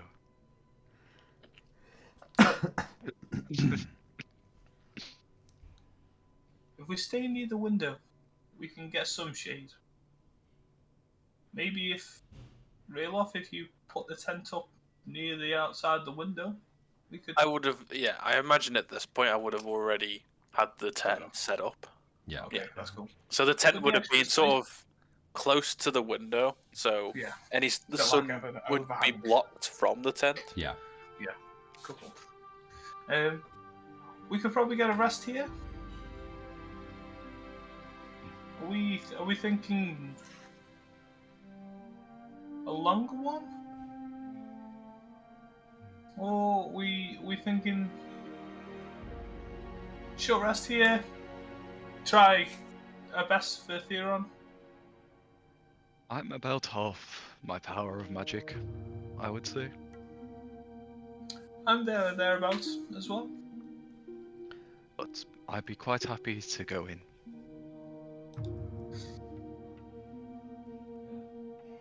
I know for me, I just need just an hour just to get myself ready, and that's it. Gerald, as Rayloff is speaking, you notice on Tara's chest, you see a small, almost near perfect circle of light, kind of just gently shaking, just against her chest, and you see it kind of move, like still shakingly, but move, and then back to her, to the two items she holds in her hand. I quickly see the direction that's coming from. You do. Roll a perception check for me.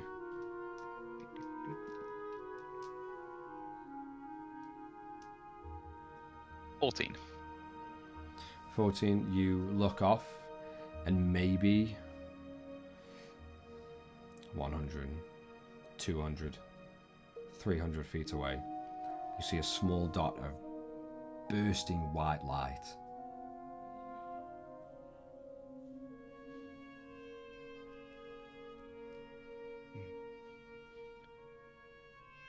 Are? Yes. Whatever they are, they're important, and we need to keep them. Okay. There's something over there. And I'm just gonna sort of point, maybe even try to block my own movement to say that I'm sort of showing them that. From that direction. Yeah. From Roll, that way. roll a sleight of hand check. I'll kind of like adjust my eyes to see if I can see in that direction of where Gerald's done. That is a 10 for the sleight of hand. Okay. And yeah. And it's pointed to them. Tyra, you roll a perception for me too, please. Yeah. No problem. It's fucking shit. Perception. +4 is still 7 though. You don't see anything. You just see the Okay. rolling Too much dunes. Okay. I'll kind of like get the gist. It's over that direction. Okay. Why? What's wrong? Something tells me either it is our friend watching us again, and he's just checking up on us, or something else is watching us again. Okay. And an interest suddenly in that item, after we just immediately found it? It's not coincidence, is it? No.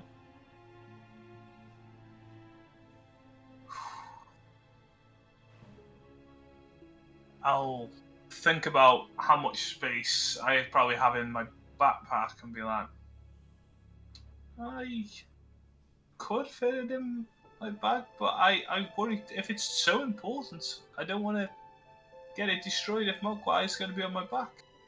Obviously, he's going to need to be comfortable as well. If someone else could Let me take possibly... I shall take the skull. I'll pass you the skull. Have you called it a name yet?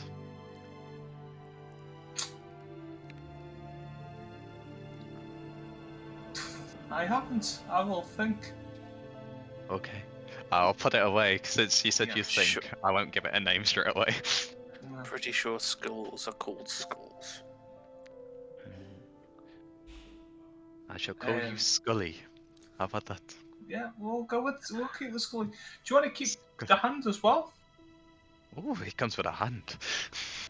I'm gonna take that. Yeah, be careful. Could have been a little bit more gentle with it. Just Right. Just get some rest then. I'll ask Gerald again. Is anything changed now that it's away? Or... Is there a yellow, the white dot still pointing near Tara? Directly at a chest. Just promise me you won't get concerned. Tara, It's still on your chest.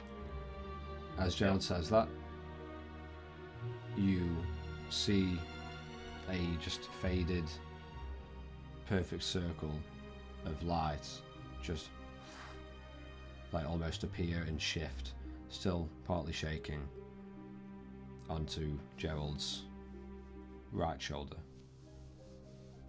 Okay. And now it's gone. I believe I know what you're all talking about. Does that mean it's on me? I think yes. Brilliant. If we hear any sudden sounds, we duck. Agreed. And Otherwise- Rayloff, I don't think we can really sleep here or rest here. Let us head back to the main entrance. We shall try and hide ourselves in a corner, and we can take the rest there. That sounds like a good idea. Within a blink, as you all kind of begin to start moving, that slight little small circle of faded light just vanishes. I'll still take it as a sign. And none of you see it on either. The dot's gone. Yes. But maybe that just means they need to reposition. Maybe so. I'm guessing I would not have seen it at all. You, just as they were talking about it, you saw it on Gerald's right shoulder, but very briefly. Not when it was on me. Yeah. No. So, what are you doing? You're curving back round to the entrance, or going back into the tower for now? Going back to the main entrance of the thing, so go into that main foyer bit, maybe Sure. before the doors, but then just move off to the side. Yeah, absolutely. Before So, we so do you're start still shifting. outside as the canopy blocks some of the light, some of the sun raining down, and you got the doorway just right next to you, but you're kind of huddled towards one of the corners, and it is a large platform.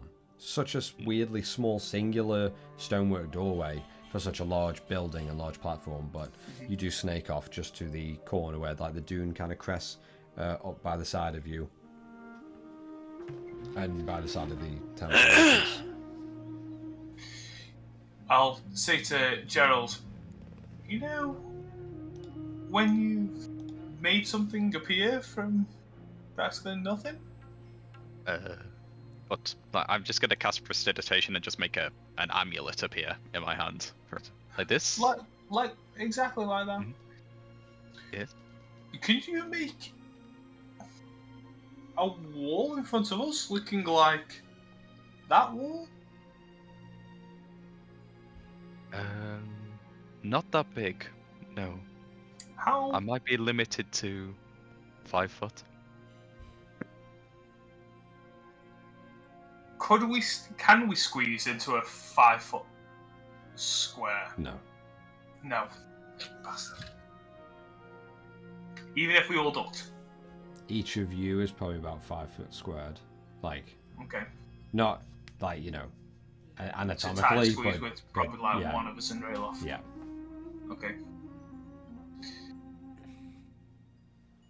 If Rayloff and Gerald were to crouch and get really close, would they be able to fit? No, I mean, I would say, honestly, if you just wanted, let's say you were on a battle map and you just wanted it all fit on one square. Yeah.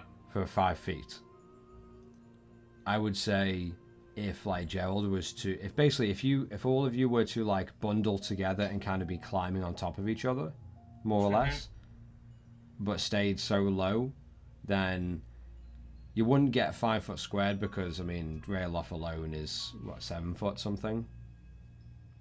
I think. Saying if he kind of crouched and say Gerald did, and I changed into an animal that obviously no one would care about, would they then be covered?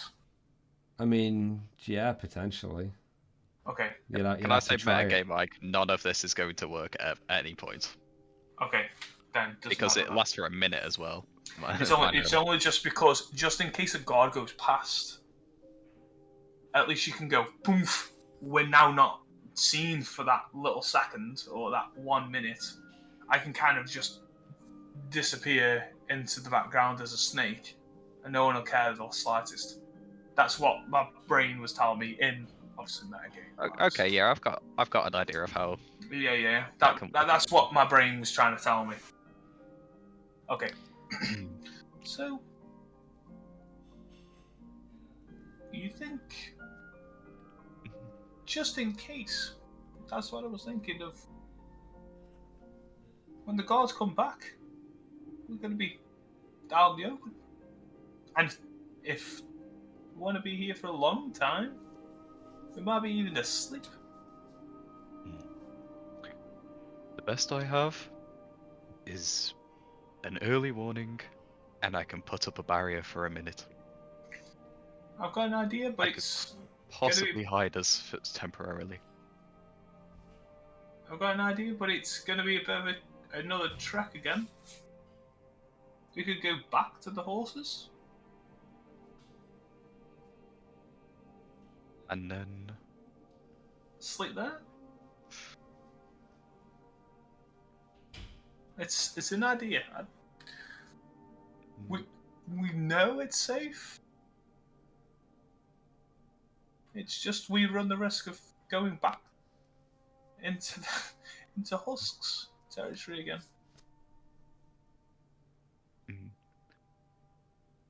You haven't decided on our decisions yet, Rayla. Do we, after our rest, do we rest here or do we rest at the horse? Or do you have any ideas of your own? I do not. Probably best to rest here rather than out there, because there might be another set of husks, and It's true. the guards would probably be looking that way to see if the husks are gone. Mm-hmm. Yeah. So we're not going to rest for a long time. No. Just a small rest. And then are we going pointing down the stairs? Then are we going that way for Theron? Or are we going out to the horses? Looks like down the steps is the way. Okay. I'll kind of like sit down and Alright. So get myself in the corner. you will begin a. Are you going for a short rest or are you sleeping? Just a short rest. Short rest. Yeah. Okay. Question: can I attune in a short rest? Yes. I would like to attune to the While Tara necklace. is attuning, if you also want to do anything like that, that's great. And during the next hour, even through the next bit of dialogue, if you have anything to talk about, you can spend hit dice as you see fit. Is it as many hit dice as I want? On a long rest, you regain half of the amount you spent. Okay. I would like to do the Song of Rest with my lyre. Nice. Okay. How does that sound for the So- party? In fact, the music that was playing now, that very gentle, soft, nothing too loud that I'm going for. That nice little. That's the Song of Rest I would like to go for. Okay. Yeah. As you just take and you just keep going. I don't need a performance check as you do just. It's almost like you're just noodling around and you're just finding what sounds good, but it is just so melodic and lovely to hear. So if you use a hit die, you gain 1d6 extra Nice. Yeah, per hit die, or just to say. per hit die. Oh wait, no. Let me see No, this. it's just one extra d6 onto. Yeah, just one extra. If you use your hit dice, you get an extra 1d6 after, regardless of how many you use of hit dice. Okay. I'll do the d6 first, and then I'll roll because I know I'm going to use at least one. How many do you Okay. get? How many do you get back at a long rest? Half the amount you max. spent. Not Okay, half the the hit amount. die. Yeah. Rounded And then down as well. always round down. I'm guessing minimum of 1. Yeah.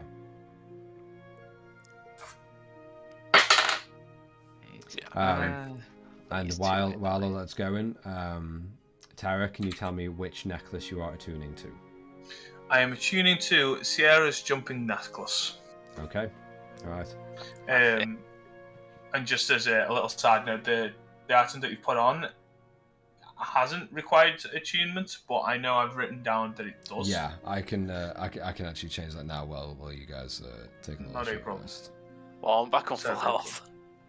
I rolled an 8 and a 12. Nice. Okay. I went, yeah, I'll use 2 hit dice just in case. I'm Yeah. gonna need to use the third. I didn't need the d6. Nice. I should have just used the 1. Never mind. That's Okay, okay. I'll take 3 uses of hit points.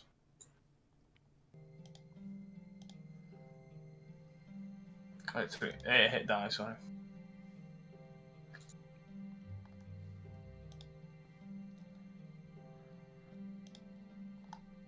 All right. There you go, Tara. It's changed for you, Amazing. so you can add it into your Just, attuned refresh. items.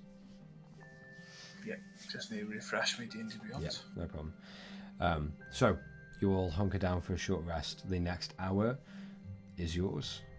Tara is concentrating more, not solely, but more so on this necklace that is just now around her neck, and you just hear her eyes closed. Tara, you are able to still be in conversation if any of you have anything you want to talk about. If there isn't, then we can just go straight ahead to the end of the short rest. Just let me know. I've got nothing on after that. I am also nothing to really say apart from what we planning on doing next kind of thing. You have gone out into the wilds, yes, Tora. The what? The wilds. And you've been around, I'm guessing. To a slight degree. You Like very the forest, wild. anywhere. And just the forest, mountains. Not really the mountains. Snow, probably not at all. I know of snow. You ever see any hints of a dragon wherever you went? My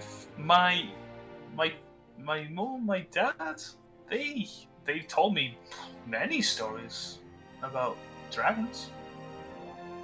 If I believe them or not, it was when I was it was when I was young. My stories. And you, Gerald, have you heard anything about dragons at all? They're big.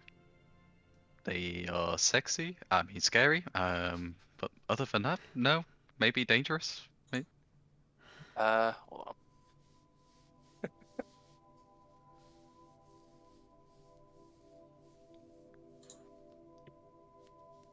Why? Is the dragon going to come at us now?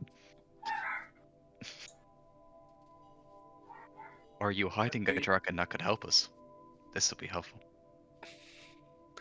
Why would I hide a dragon to help us in a desert? Dragon in a Want to bottle. reveal the dragon as the first thing that you've got? That's just poor showmanship. Why?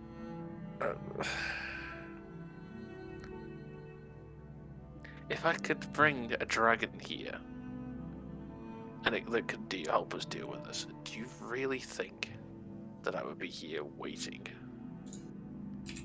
Hmm. You're right. I should give you more credit. So I'm guessing then you haven't heard of anything about dragons either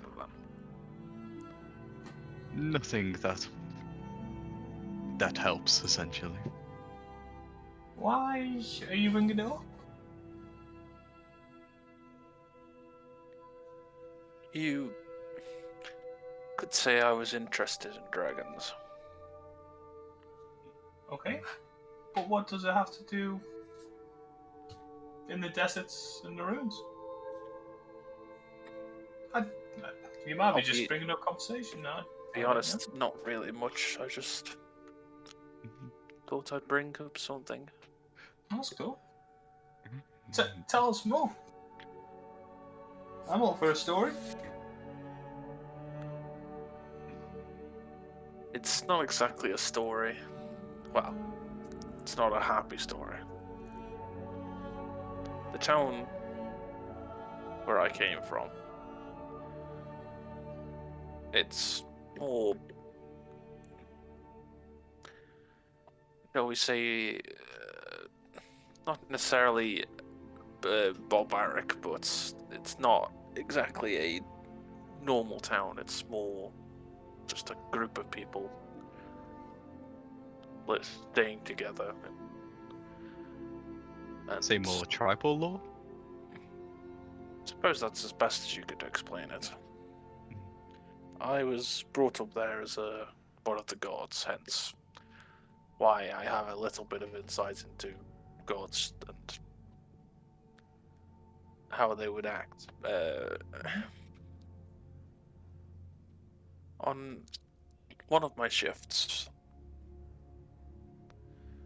there was a massive fire from a dread dragon, which, when I say it destroyed everything, almost instantly, there was not much left after an initial fire. I don't remember what had happened after I saw that, but Was there much people alive?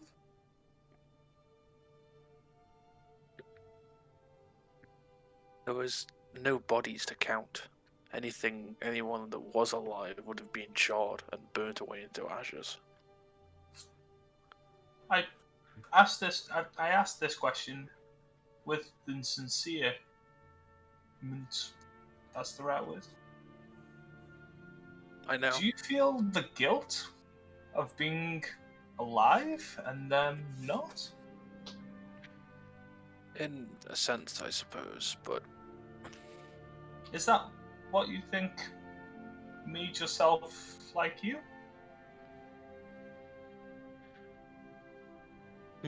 you sort of see him give a very melancholic smirk.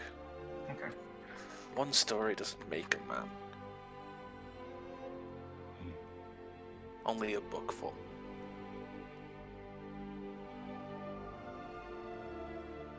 Did That's you why you invent wear that those, ice right? armor before or after the fire dragon? That is a more recent development. Hmm. Okay. I'm not really sure myself.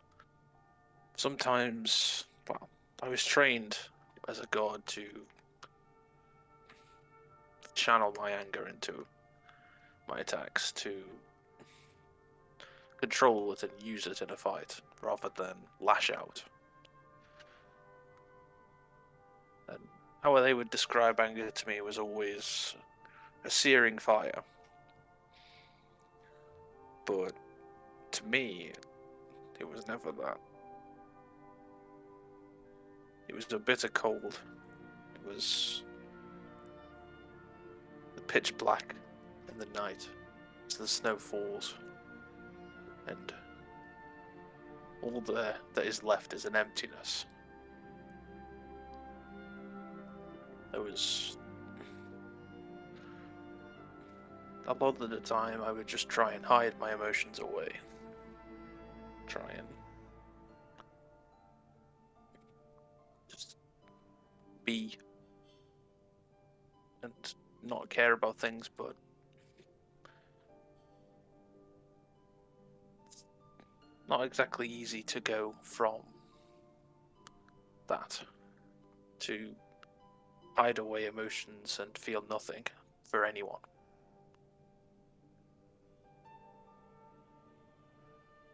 Well, it's a good job you're with us.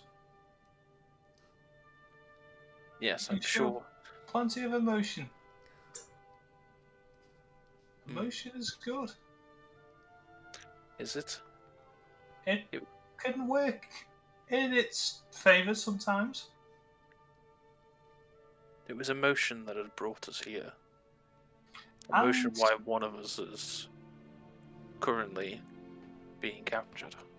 and it is emotion that's bringing us all together to make sure that one person's okay. It's Even if the also emotion emotion. is a bit conflicted on whether it's actually saving or hurting, it's what we're going to do to him. Hmm, But it's there. It's emotion nonetheless. it has its ups and downs. And sadly, in your case, it was a very, very deep down. Hmm. The benefits of down is there's always got to be enough. And if we're not fully there, we we'll make a way. Hmm. What is it that makes you think that killing someone is alright? If they've done harm to me or Mogwai or anyone that I think is close enough, I feel like they at least deserve the same back. Depending on obviously what they've done. And you would want to be the one to give it. You would not want someone who has the authority to give it. I feel like if it can be done a particular way, um, then that's what I can do. If, for example, if someone did something wrong to me and you were the guard at the time, I'd come to you. But if it was easier for me to settle what needed to be done there and then, if a burglar came into my house, I should be able to defend myself instead of having to come to you. If it means that that burglar is now harmed, he just should have well expected it's coming into my goddamn house. then what is it that makes it right?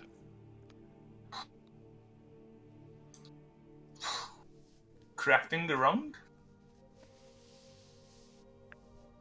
So then making If a he wrong didn't- is fine if someone's wronged you. Is that what you're saying? No. If someone, just using the same scenario, burgled my house, they've done the wrong.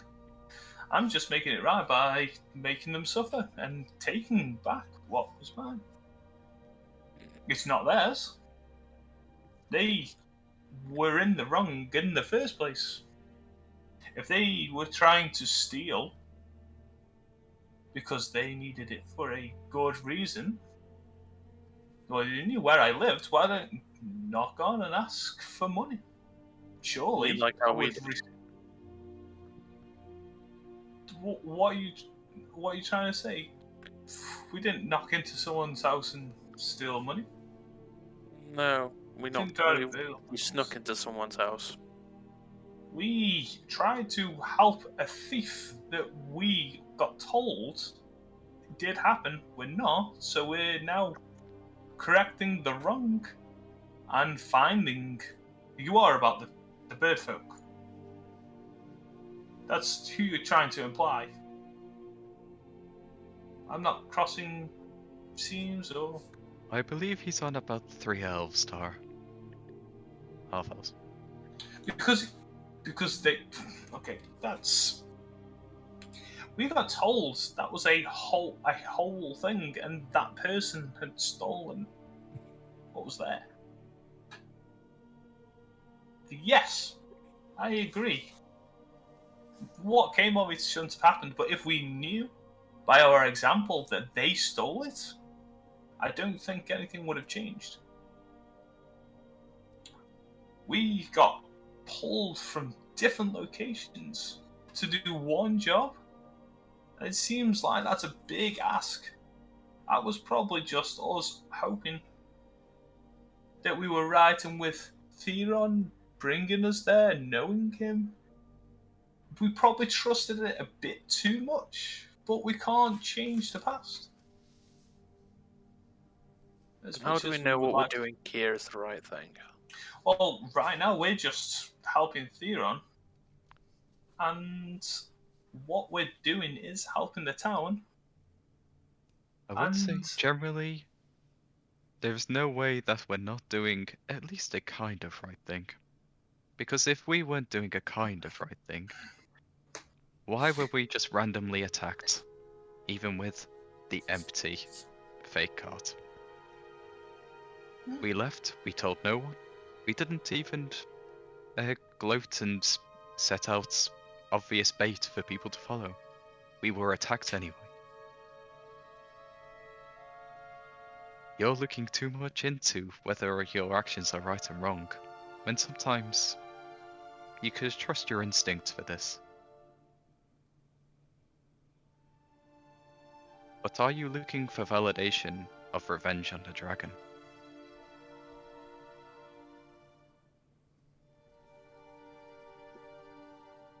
Isn't everyone trying to find validation for what they've done? you've done nothing. Yeah, if anything, you need to decide whether you can. Some people's actions, they can use violence because it's the only thing at their disposal. Or sometimes, it is an effective means. But do you think you would have the strength to sit there and discuss and make a dragon understand I just can what tell you your now, point of view? from my stories, they're not going to listen.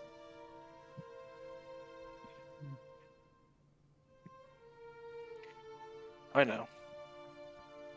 Maybe. Is it your fault the dragon attacked as well? Maybe you should look on some forgiveness or not putting some blame on for the deaths of tribe people or such.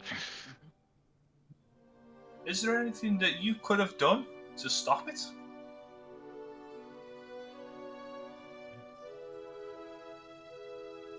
You see Rayloff sort of twitch at that,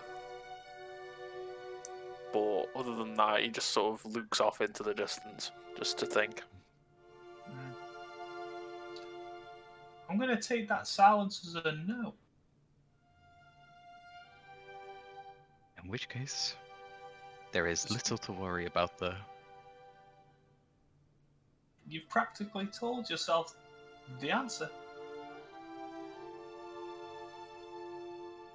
You just needed to voice it out. And then we're back to the emotion. You see, emotion has its benefits.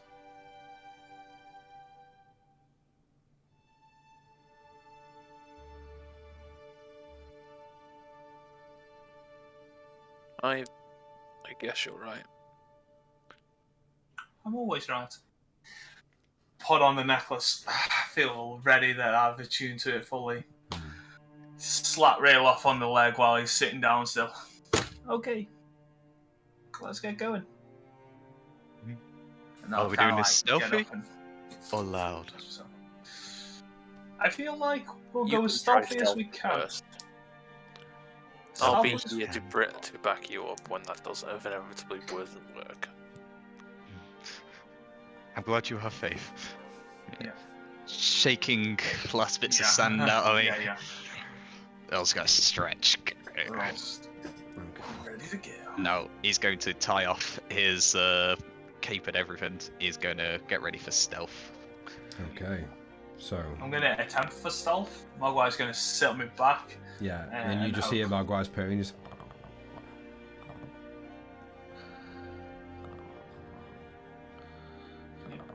like just trying the quietest. Yeah, I can well first. I will be the stealthiest mountain I can be.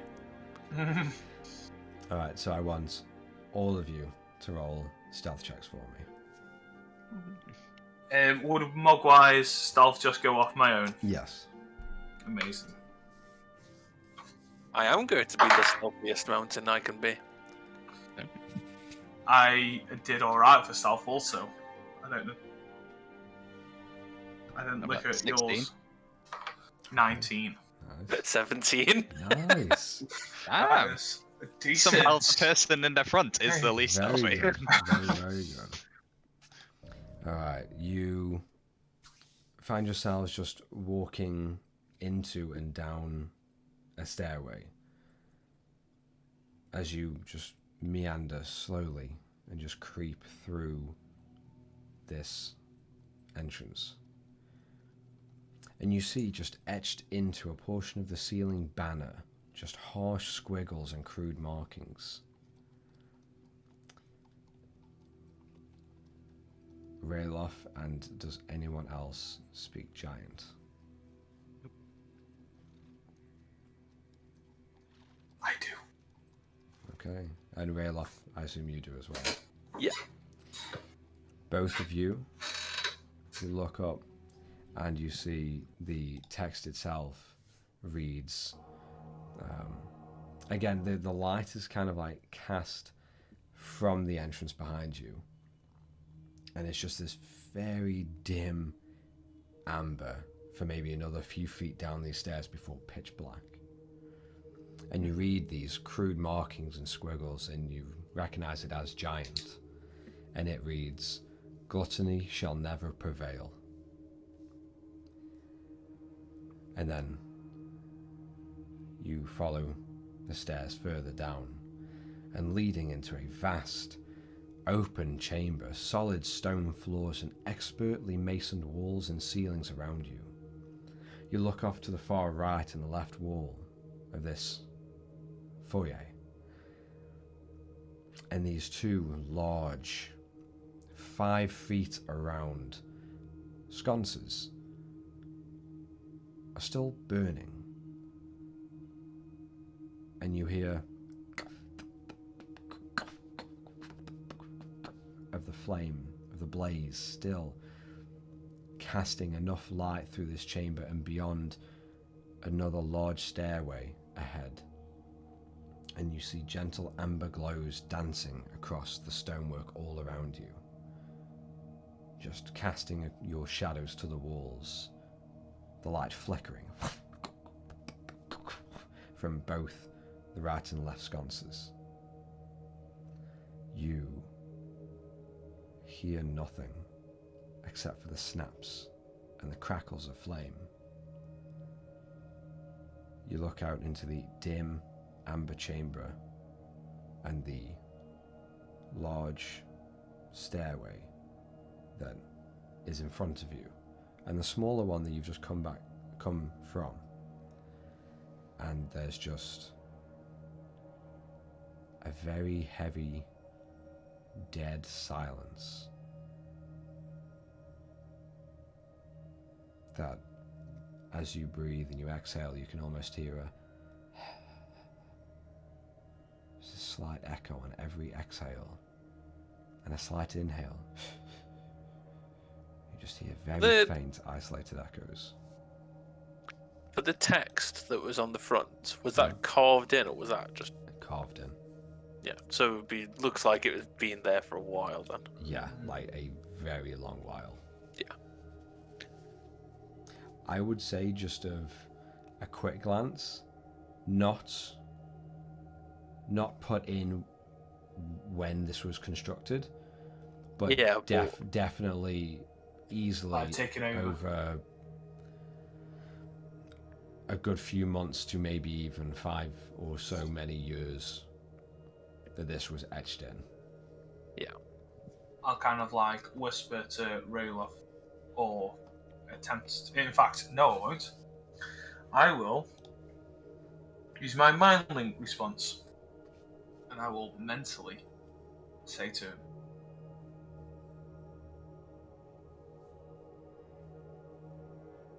I think that this was the Glennis King himself. No, this is mine. No, just as it's echoing in your mind as well. In the zone. Yeah. Okay, cool. Yeah. Would respond in the mind thing that, yeah, this is definitely where he would be. I'll kind of like stealthily still walk up to Gerald and kind of tap him on his shoulder, and then I will pretty much say the same thing, but to him instead. I'll just nod instead of like responding. Yeah, no worries.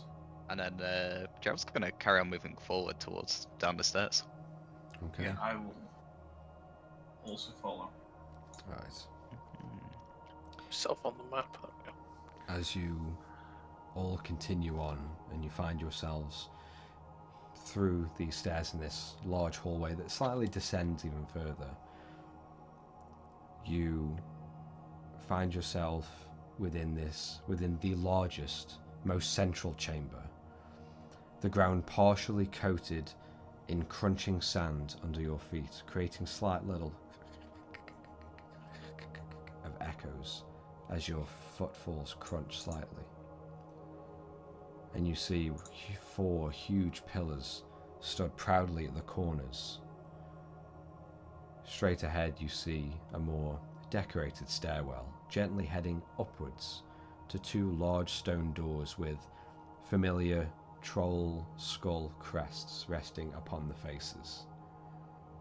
While on either side of you, you see smaller archways leading further to more narrow stairwells that descend slightly.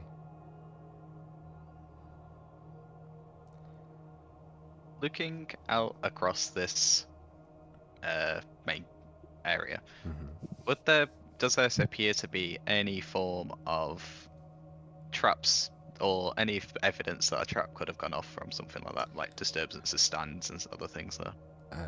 Roll a perception check. And investigation would mean you would go on your hands and search all around this chamber. Yeah, I'm not wanting to activate Okay, that. just perception. While Gerald's doing that, is there anything that is a key I focus, my god, that's going to give me information? Or is it just, these are the ways that I could go? There's no real guideline of where to go and where to avoid. Or anything that says anything that could be in Goblin or in Giants, like sleeping quarters or Okay. anything like that. Um, Possible, I don't know. Literally looking for anything that could find. I you- see it. Boom, fire. from what you see, the only thing that actually sticks out is on the pillars. You see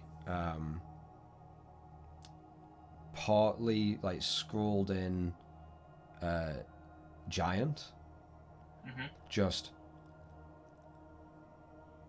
you can just see like little fragments of words like going from the top down, and you see just like almost like in equal spaces you see the start of like a G and an L, and then nothing, and then double T, and then nothing. And you look over to the other pillars and you see a W, and then nothing. And then you see the other pillar and it's P and an R, and then VA and gaps. And the thing you notice is that depending on how you're looking, as let's say part of this word on like one pillar would be facing you, you notice that there is a continuation of giant and those scrolls, but not facing directly at you, whether it's facing away or facing off. Like reads, but by looking at it like that. Yeah, You can so read it. almost like one section of the word is facing you and the other is facing away in different parts and sections. Almost Okay. about three or four, about 4 large sections of individual words on each of these pillars are all facing different directions. So rather than them being lined to make the entire word, you have a slight section here, barely see another section of the word facing away, and then another one you don't see at all, and then the other just gently facing you on each of these 4 pillars. But that's just in the dim amber light from the 4 sconces inside this main chamber that you see burning. That's the only thing that catches your eyes. Okay.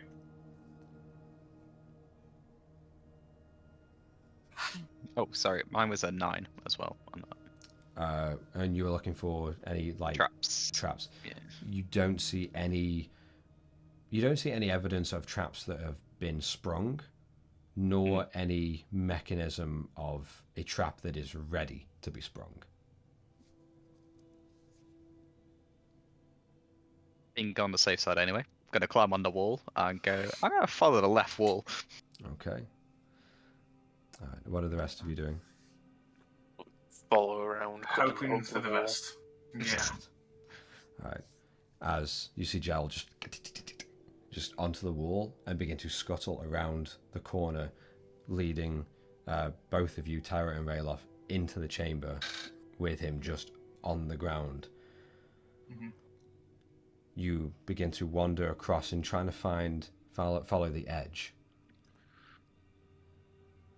Rayloff, as you're slowly just sneaking around, following Tara, who's both following Gerald up on the wall. As he scuttles across, Tara lightly puts her feet down in front and you follow hers. 1 foot down, after the other, before you feel a slight pressure underfoot give out. And immediately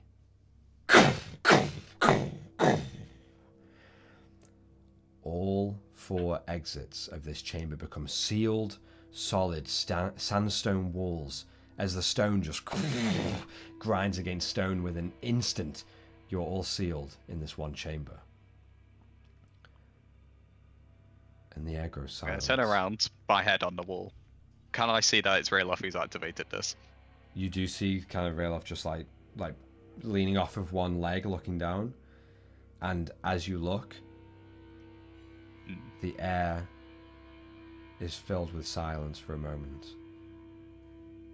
before it's broken. And you begin to hear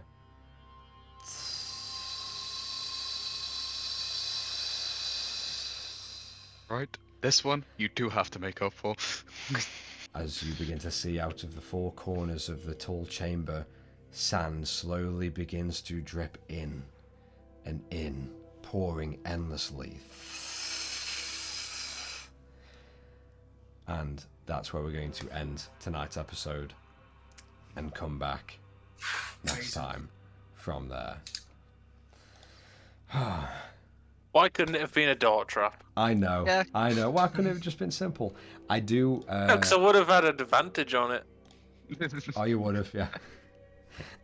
So, with that episode done, and while we're still on, I want to award all three of you for the RP and everything tonight with an inspiration point. Amazing. Because all of you did fucking amazing, and I love every single one of you, and I just wanted to show my gratitude to the amazingness of this episode. It's been fantastic. Yeah, it's awesome, and I really cannot wait for next time. It's going to be a lot of fun. It's going to be good. And it's going to be good. with that said, it was fun. Thanks for watching. We'll see you next time.